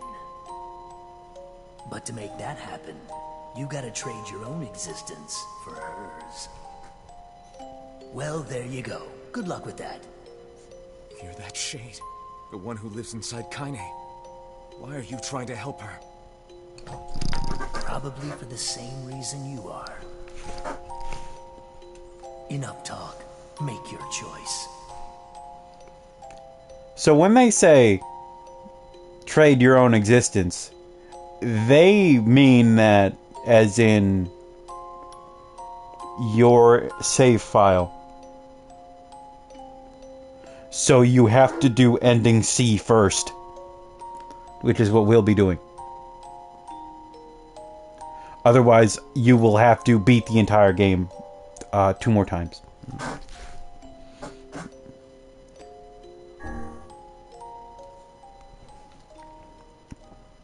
So we are unfortunately going to have to take Kaine's life. That's not where her heart is. That's not where the heart is. I understand why you didn't want to stab there. I get it, but like...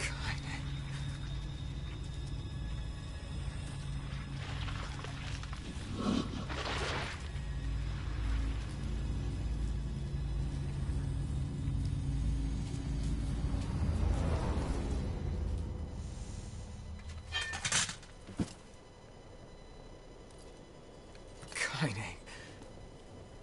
Let's go home. Can you hear me? I spent years inside Kaine's body, tormenting her from within. I felt her pain, her emotions, as if they were my own. And there was so much pain. So when I say she's free now, I want you to believe me. Thanks to you, Kaine has been forgiven and saved. Kaine is Catholic now. Oh, wait. She had a final message for you. Thank you.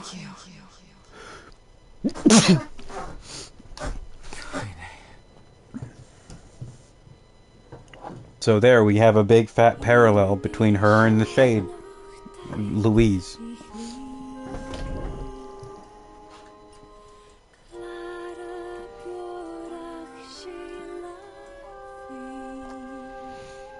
We'll always be together.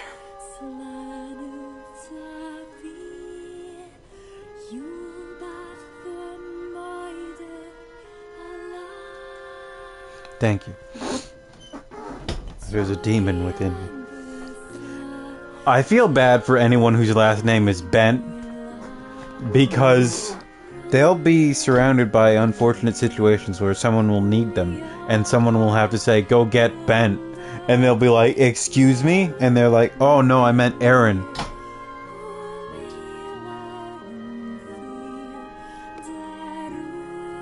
Like Aaron Bent, go get Aaron Bent. Oh, okay, sorry.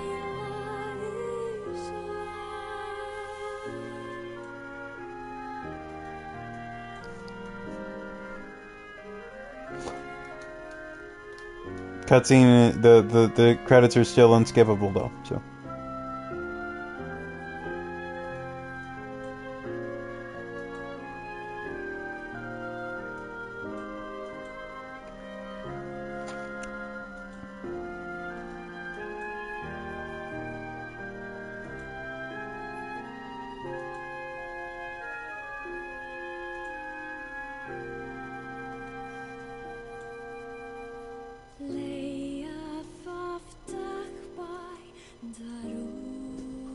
Also, it may not have been clear, but every time this credit song is sung for each ending, it's in a different language.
I believe there's an English, French, German, and Chaos language version. Chaos language being a language that the singer invented. The same will happen in NieR Automata, where Ending A is English, ending B is Japanese, ending C and D are different. I think that one is Chaos language and one is what do you call it? Chiptune.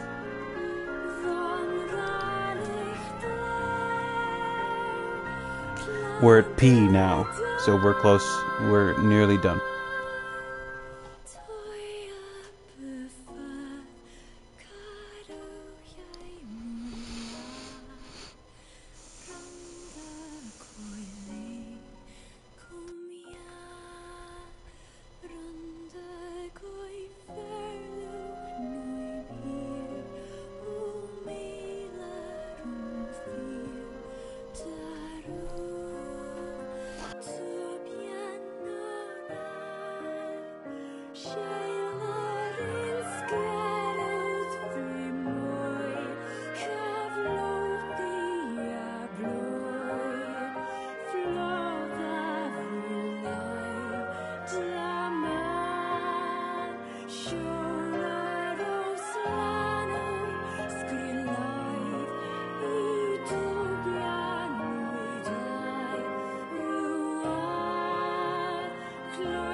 Such an ominous sight, and yet I find it strangely nostalgic.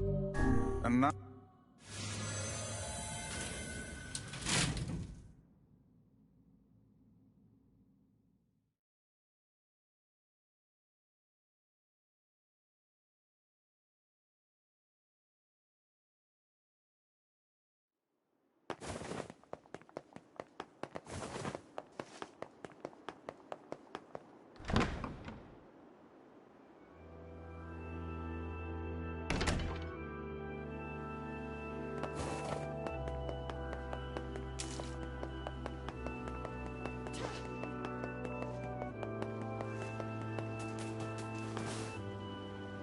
To who to you? What the heck? I feel... To I what you must.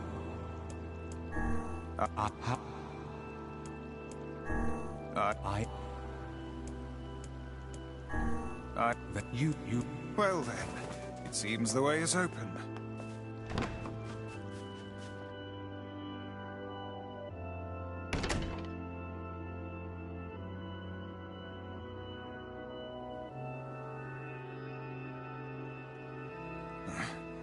It's the twins from your... No, I hit a button. I was talking the whole time. So what I said was that when you delete save files, when this game deletes save files, it doesn't delete just a single one with your name or any one with the name of the profile you cleared it with. It deletes every single save file on that account for the game. really didn't want to. So, what I said was that the reason why Graham might not be playing through this game on his own is he really can't. Without, like, if he wants to get every ending, he would delete Frisk's profile. So, unless he plays it through on his own account, or, like, on a separate account, but I'm assuming he can't because he bought it, not Frisk.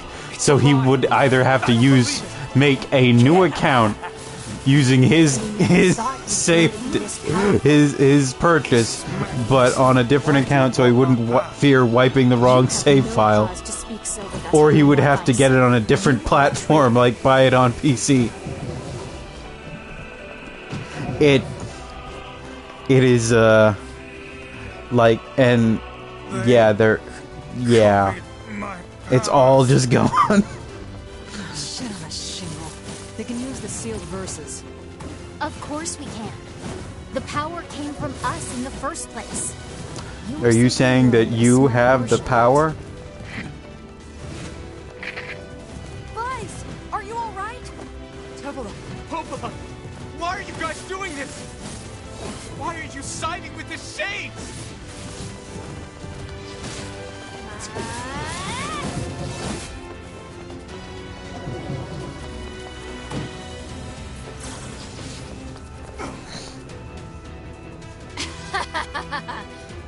Why? The answer to every riddle lies within the heart of the Shadow Lord. The Shadow Lord? Tevela and Popola are fighting us. Yes, they do seem to be putting us through a great deal.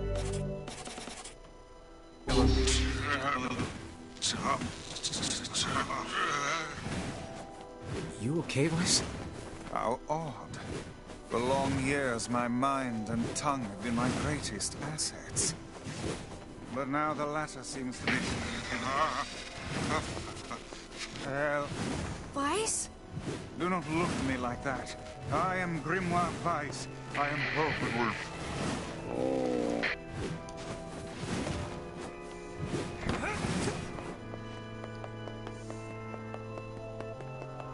I think I hear a waltz.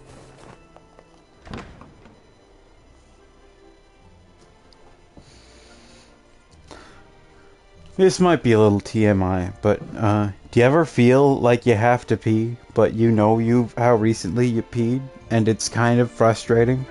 Because it certainly is a grand affair. You're like, man, Bunch of dancing bastards. It couldn't be that much.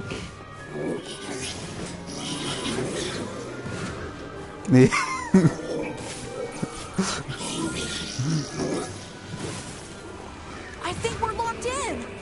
It's not like I was planning to leave. Yeah, it's a bit late for that.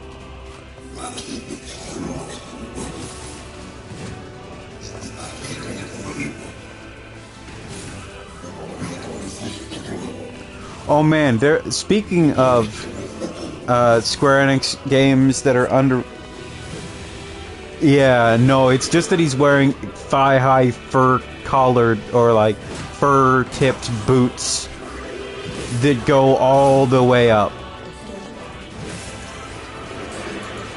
In NieR Automata, if you buy the DLC, you can put a woman in these clothes, by the way, so... If you think about, and yes, I will be wearing that on stream as well when I return to NieR Automata, because I love this costume. Boots with the fur. Exactly. I'm glad we can all understand. You can also put 2B in Kaine's costume, which is to say very little clothing. And 9S gets to be in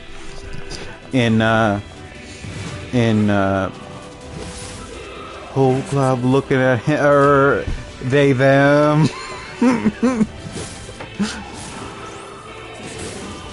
9S gets to wear young NieR's outfit, and in this game you can wear 9S's outfit. Now I don't really do that because I forget to, but Kaine can wear 2B and A2's outfits as well.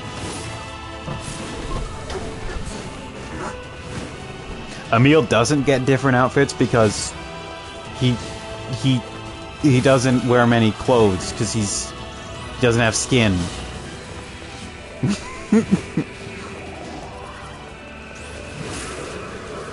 I love casts of weirdos. Damn it! They won't stop coming! I'll open the next door. Cover me. Oh, how I do love a good So, something that, about One Piece, that does it... So One Piece has its own logic, of course.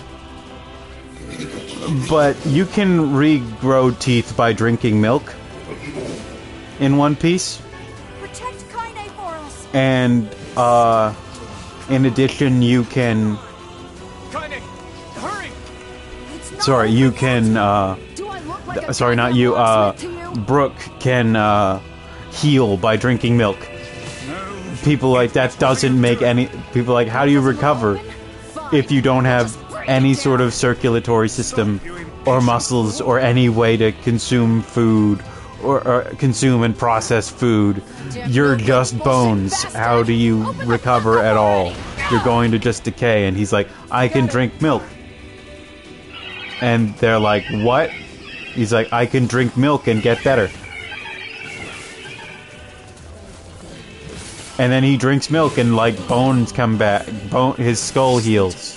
And teeth come back. And they're like, that doesn't make any sense. And it's like, but he's like, oh, milk's good for your bones. So it fixes my bones. And they're like, that's not how milk or bones work.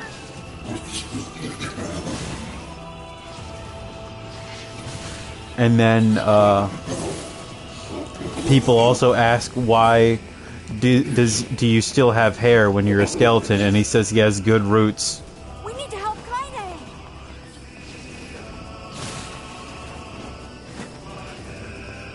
Like, his hair just has deep roots. That's the answer. I kinda wish they gave the answer from Arthur instead. Though I can't imagine that he's seen that Eiichiro Oda has seen Arthur.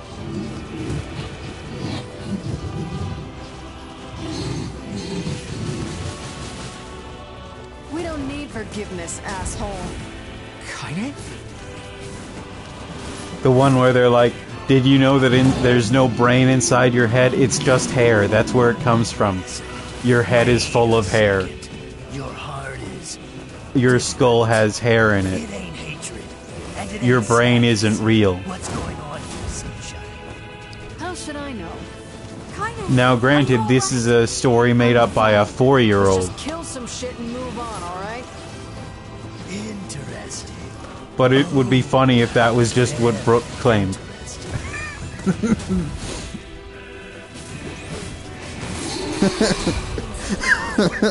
I don't think that's correct, but I don't know enough about biology to prove it.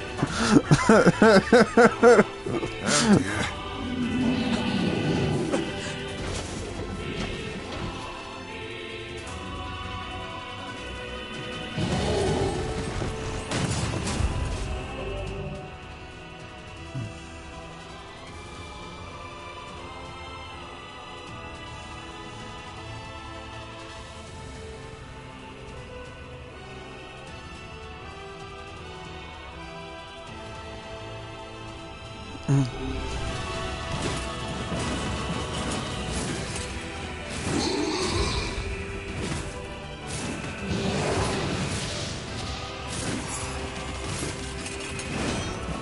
Can we even hack this thing? Damn it, I got distracted again. Okay, so speaking of Square Enix JRPGs that don't get a lot of attention. Damn it. In the original Xenogears, I haven't played it and I don't own it. But I do know Xenogears was initially supposed to be Final Fantasy VII, but then they decided it was too weird. And then Final Fantasy VII ended up being really weird anyway. This way, move. And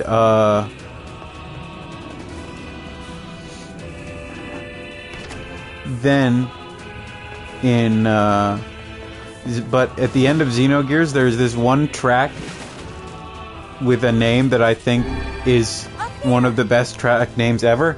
It's called He or the One Who Bears Fangs at God. And I think that's a good name. And that's like in the final conversation you have with the final boss before the fight begins, I believe. Also, you're like floating in nothingness that is red and bloody.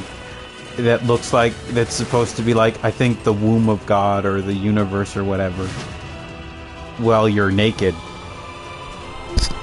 So it is weird.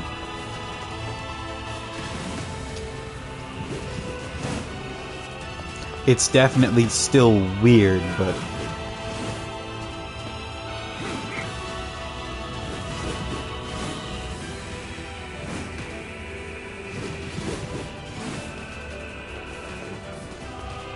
Damn it, I can't get it open. Attack incoming! The entrance is locked too. It seems we are in a bit of a predicament.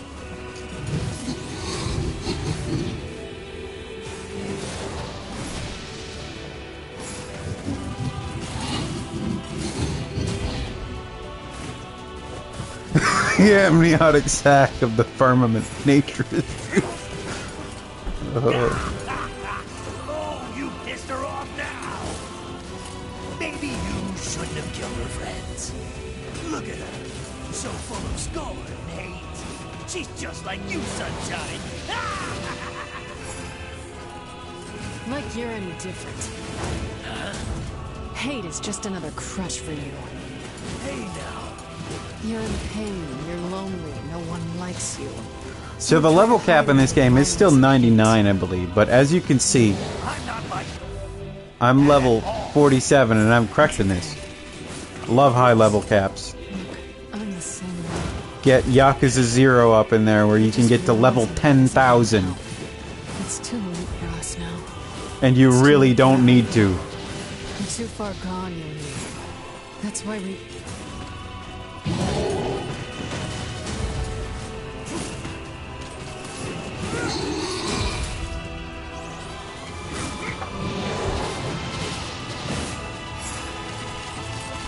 Just for funsies.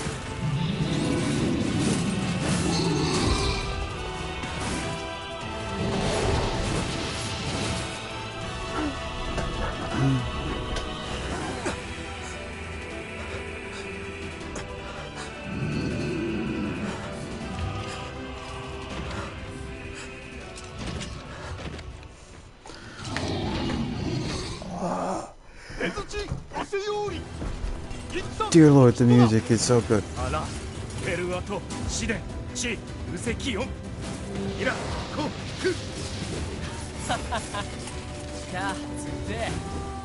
are you doing here?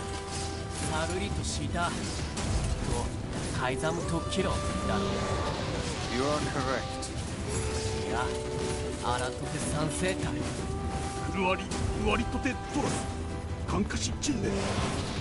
But Oh, okay. If you need to go to sleep, that's fine, Mo. That's okay. No worries. Good night. Sleep well. Yeah, it's lurly, you know. Good night. King, no! My friend.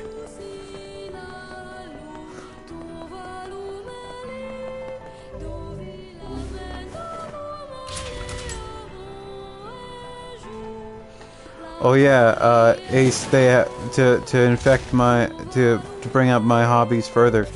They have now introduced male. HoloLive has now introduced their line of male line. Their recruits of male English VTubers. There are 4 of them, and one of them, whose picture I need to find, Okay. He is here. I'll find the picture. I'll say it and then I'll send it to you.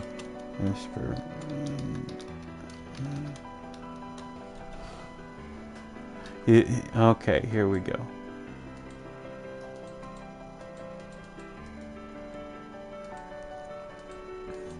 He is literally just Alucard as he appears in Castlevania Symphony of the Night, but with glasses. And I saw that and I'm like, he's just Alucard. And then I was like, I don't care.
Yes, he also claims to be like an archivist or a librarian, I believe, or a scholar or whatever. But people like, scholar of what? The first sin? You're a Dark Souls, the Castlevania man. And also he just, you know, look at that. That's Alucard. But apparently he refuses to answer any questions related about vampires of any kind, and people are like, what species are you? He just doesn't answer, apparently. I haven't watched much of him because boys.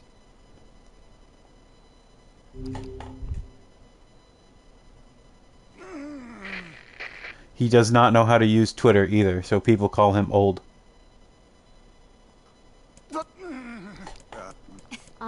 You great. Boys are sting. You have your own motives, your own desires.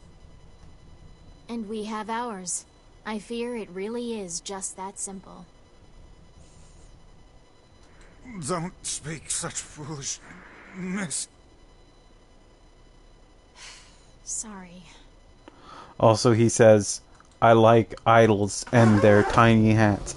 And in real life, they say he is old because he's 28. I don't know if that's actually how old he is, but it's like, damn, 28.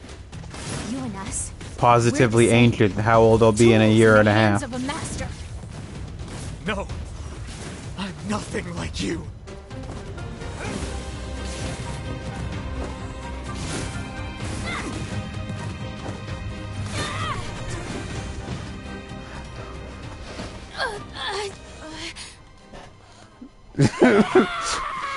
Dear God, you know, I was going to... I realized that some people on the internet would probably consider me old for being 26. And I'm like, oh no.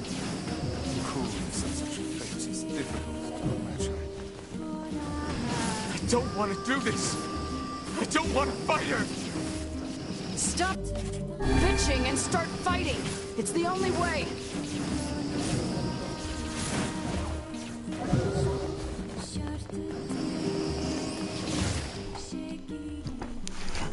There is very much the internet user, but young teenage internet user base who do not know what an old person actually is.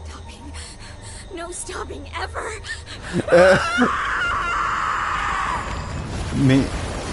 Yeah, it's pretty fucked up. And when I turned 25, I'm like, man, that's like a third of my year. Third of my life. Or quarter if I get lucky. Or unlucky. or turn into an android, which is extremely lucky. It's ideal.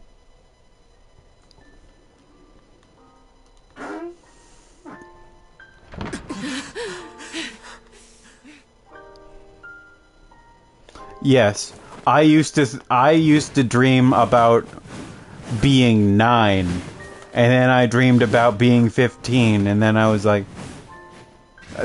15, and I was like, you know, I'm not particularly impressive. Kinda just teleported in a really weird way.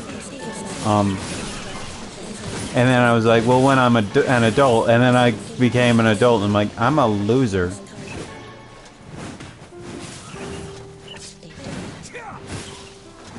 And now I'm an adult, and I'm like, well, I am still kind of a loser, but at least I'm not as much of an asshole anymore.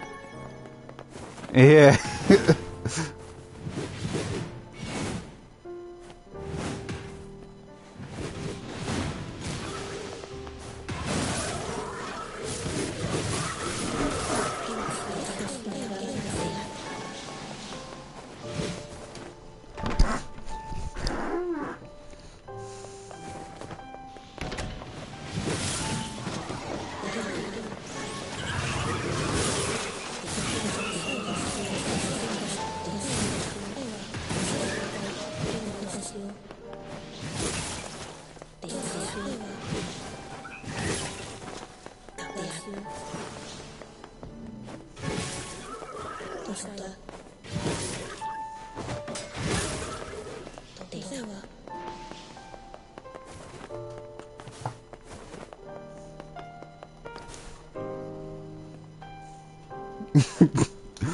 And then you think, what could I be doing? And it's like, well, I could be dad. But nobody's. Or I could be working at the convenience store or the restaurant that are somewhat within walking distance. Your tool hope to stand against the Shadow Lord. Don't speak in such a manner, fool. I am nothing like you.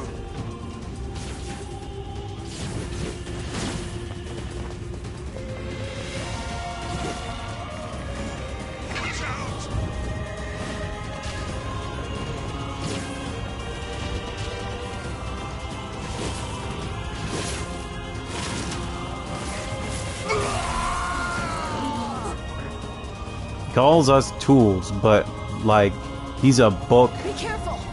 I know. Hey, Sunshine. I ain't surprised, but I think your heart is wrong. Your heart became filled with love and optimism, but with like Pokemon sound effects. Okay, so one thing I'm excited for when the Mega Man Battle Network collection comes out. I'm glad it's coming out. E3 was finally good again. E3 is good if it gives me at least one thing that I want in like a non-shitty way. Like when they announced Kingdom Hearts 3 in 2014 and then it came out in 2019. He still accepts me. Either way, He still forgives Kingdom Hearts 3 took so fucking long. Like too long. Kingdom Hearts is a series for children, right? I still love it, but it is for children.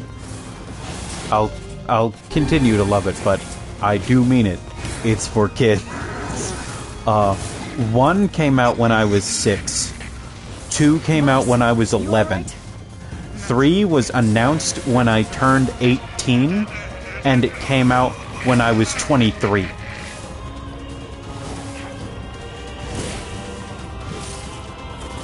That's too long for a series for children that has a continuous plot. Like, it doesn't matter between Kirby games, because the story doesn't really matter in Kirby.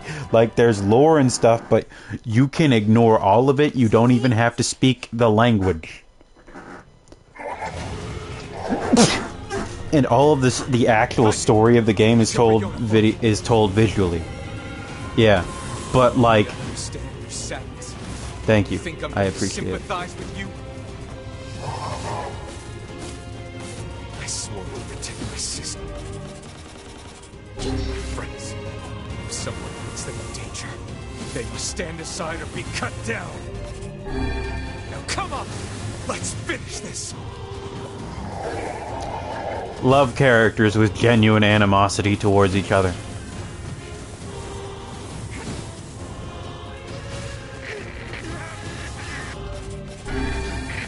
Genuine, natural animosity towards each other. Like, yeah, these guys would hate each other a lot. Also, worth noting is that the Shadow Lord is still using his animations from the old game, which are NieR's combos from the original.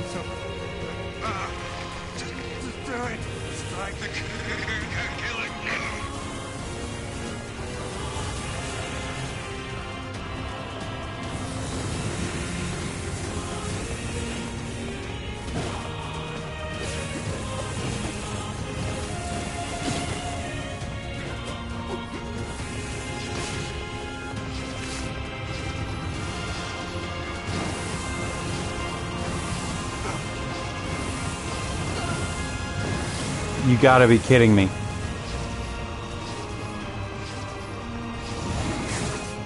Dude, I just want to get a big charge attack.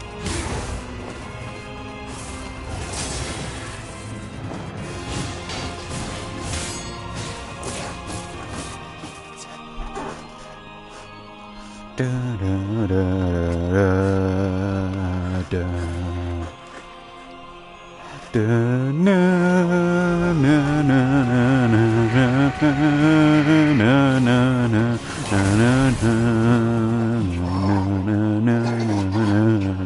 na, na.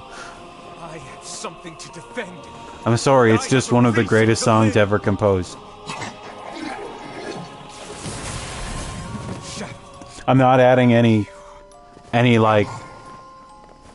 conditions or anything to that. Not like, I'm not saying like for a video game or by Square Enix, no. It's just better than most songs in existence.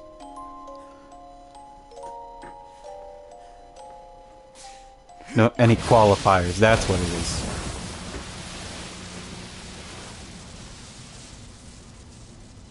I've never done it with a classic Nameless Blade before. Yeah, I'll allow. I liked. Okay. Here we go. I'm gonna swallow you up, sunshine. I just.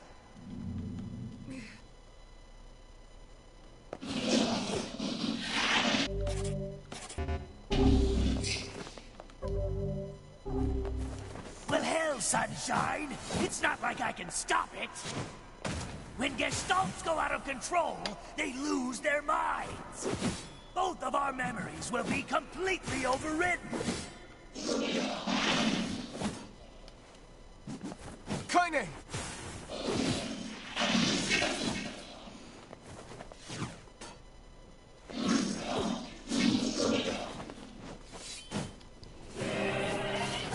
Damn it! We have to do something. I won't!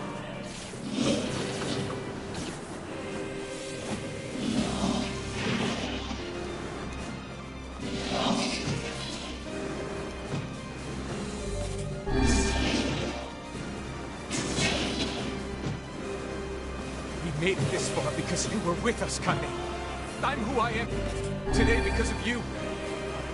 You know, if they just made it so Shades could talk, all of this could have been avoided. I'm gonna save you. But it's supposed to represent, like, someone from another culture that you can't understand or see as human. Well, there might be... Who said that? It don't matter. I said, listen!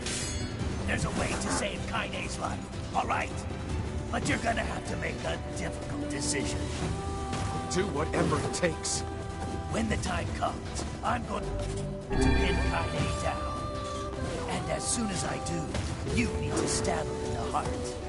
No, I can't. Fine. Don't believe me. Stand around with your thumb up your ass and watch her die in terror.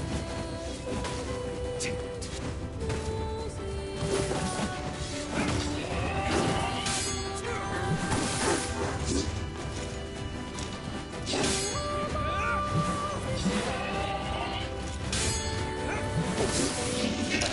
parry the final boss is the ideal.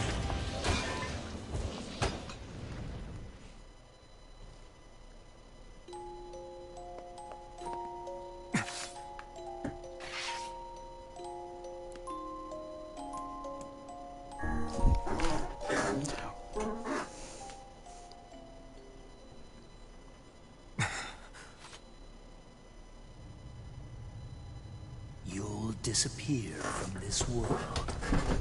Your sister, your friends, everyone in your life will forget you. You and any sign that you ever existed will be erased. But in exchange, Kaine will return to her mortal life. Supreme Semp. All of your saved data, if you choose this option, all of your save data will be erased. Are you sure about this? Yes. Even if you elect against it this time, you can always return to this selection by clearing the game again. Are you still sure about this? They're like, this will delete everything, and they're like, and you're like, yeah, okay. And they're like, you can just do it later. And then you're like, no, I'm doing it. All save data will be erased, so you can only choose this option once. Are you really sure about this? They definitely let you know this. Yeah, this is your last chance to change your mind. Are you really, really sure about this? Yes. Enter the name of the player to be erased. The correct name was entered. All save files will be erased. So the map gets wiped clean. All of your items get deleted. All of your quest progress gone. All of your weapons, now that they've made sure you've gotten every single one of them. All of your words. All of your... even the fish I caught. The tutorials.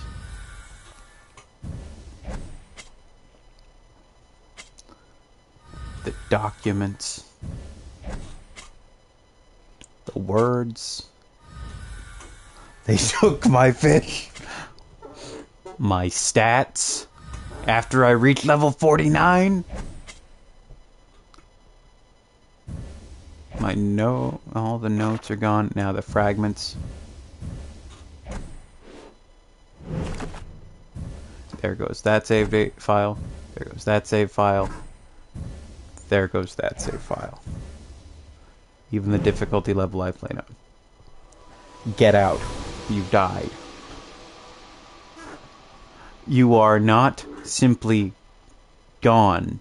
You are erased from continuity.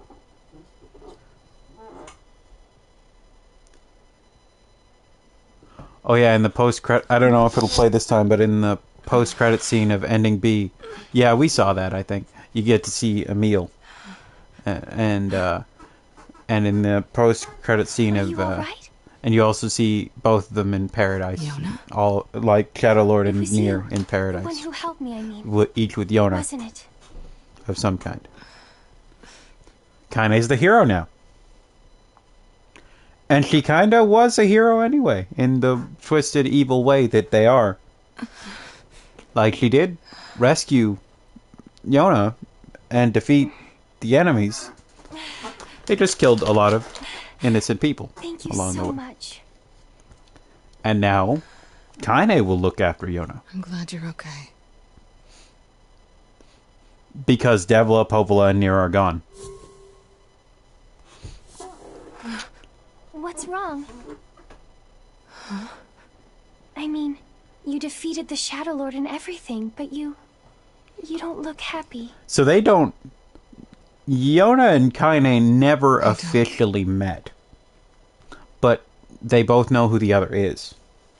Due to, once again, the atrocities. Yeah. This is a lunar tear. How pretty.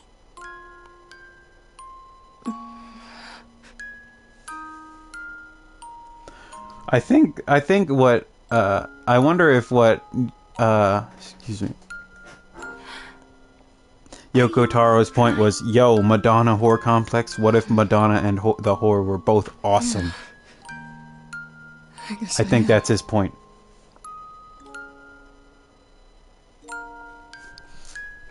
Are you crying? Yes, I guess I am. Instead of, no, it's only the rain. The rain already stopped. Or, we're inside a building, idiot. Also, I'm not entirely sure how tall Kaine is, but she seems pretty tall. I just found something special. I'm sorry if I keep talking over this. Something very special.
Height 172 centimeters.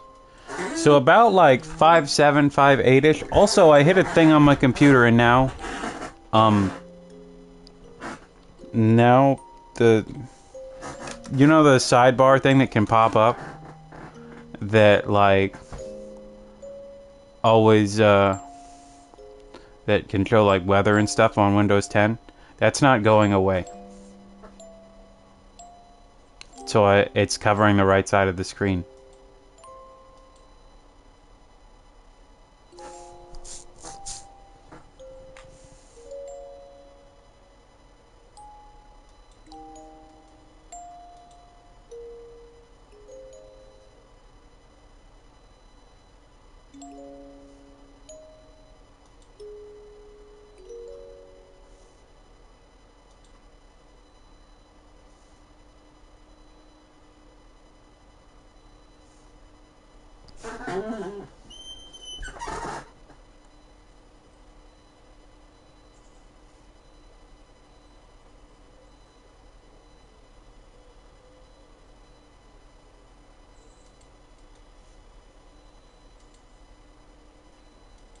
Oh, okay, there we go.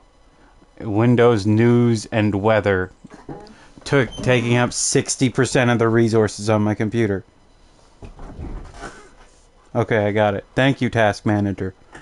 Task Manager is the MVP of all PC stuff. Really. Gotta love Task Manager.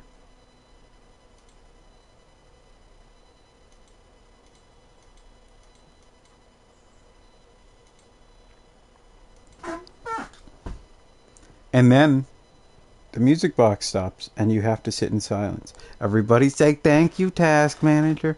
Thank you, Task Manager. Also, yeah, Kaine is 172, 170. De Jesus, de Jesus, Ronell Edward de Jesus, de Jesus. How can you claim to be from Jesus? Do you know him? Did he send you?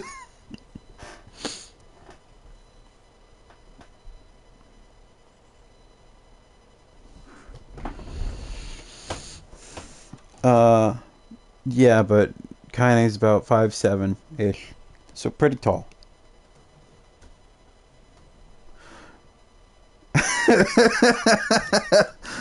So, yeah, I'm of Jesus. It's no big deal, though. I just love seeing shit like that. The music ends and you can hear birds in the background. Alright, so you may be wondering, how the hell do we get ending E? I have bad news for you. We're not done yet. There's no third option or anything. You just have to start again and then keep going.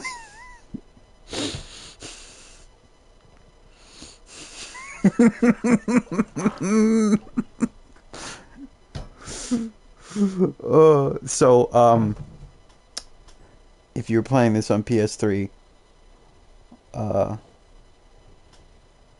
there was no option to there is no ending E, so when you beat the game, it's just like, okay, your save data is gone.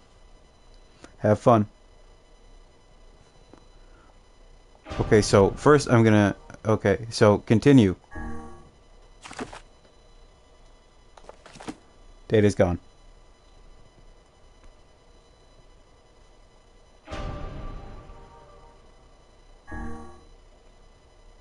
Normal. Okay, I'm going to enter the name Fox. For some reason, that name cannot be used. That's what part of the system save file thing does. You can never use that name again.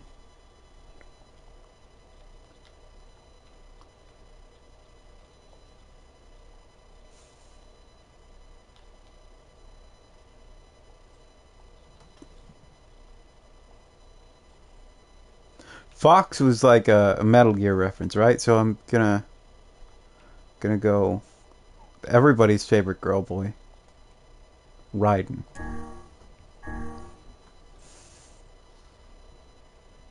Is this a stupid choice? Yes. I'm glad though. It's a good choice. It's good. It is stupid, but it's good. Stupid things can be good and good things can be stupid.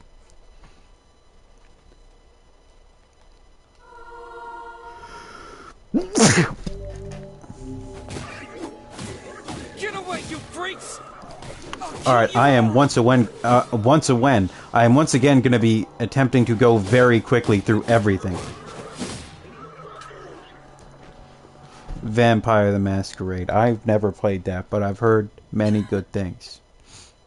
Thank you for the blessings.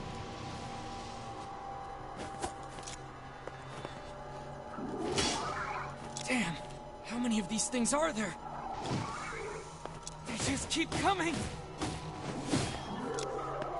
I won't let you lay a finger on Yona!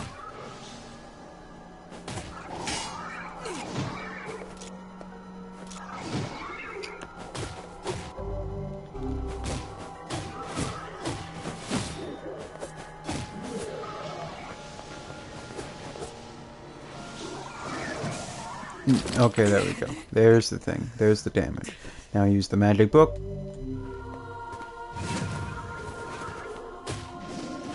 And now you have access to the true power, which is air combos. Anyone hurt Yona? So this is the power of the Black Book. Also, yep, this is the Shadow Lord. We can now talk about the plot freely. Here's the thing, I've wanted to bring up NieR many times in chat, but Frisk hasn't played it yet and wants to. Well, they haven't played much of it. They played like, what? I don't know, like part...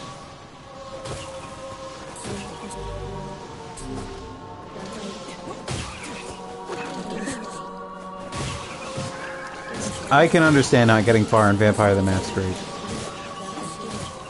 I've heard it's extremely buggy. And a little ugly. Extremely buggy, a little uggy is a good summary of a lot of games. A lot of niche games.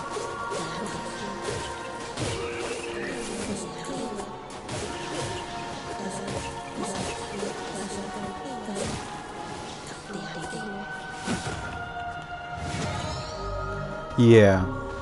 That's how it works with a lot of games.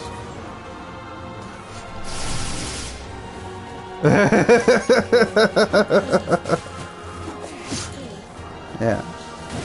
That's a problem with the Crash Bandicoot game. The Crash Bandicoot remake, sorry. Crash Bandicoot, the problem is that for Crash Bandicoot, they gave Crash the exact same physics for every single game, but the physics changed in between releases. So, they used the Crash Bandicoot 3 physics after a poll to see what people enjoyed the most, and that people they liked the Crash Bandicoot 3 physics the most, so then they used those for every game. Crash Bandicoot 1 you can jump higher than you can in Crash Bandicoot 3.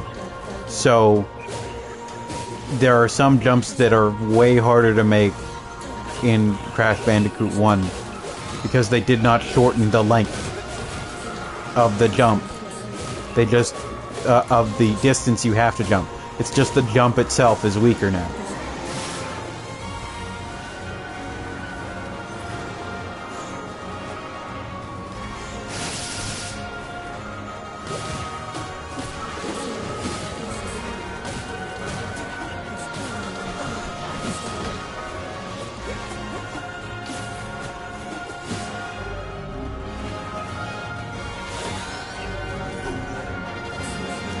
Here it is, the other MVP.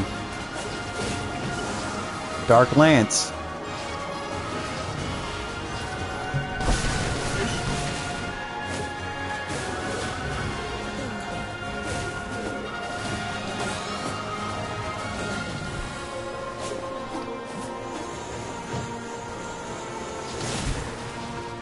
I will be going as fast as humanly possible.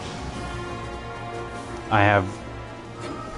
So, if you're wondering, yes, there is different content now. Just have to reach it first.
Oh no, she's sick. Sick as fuck!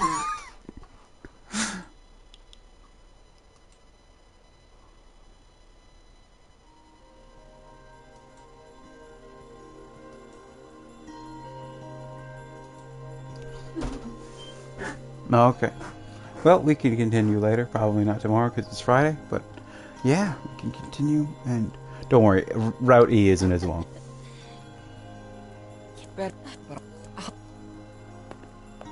Actually, do you mind if I do a lot of it off screen? Just because it's probably going to be faster for you that way.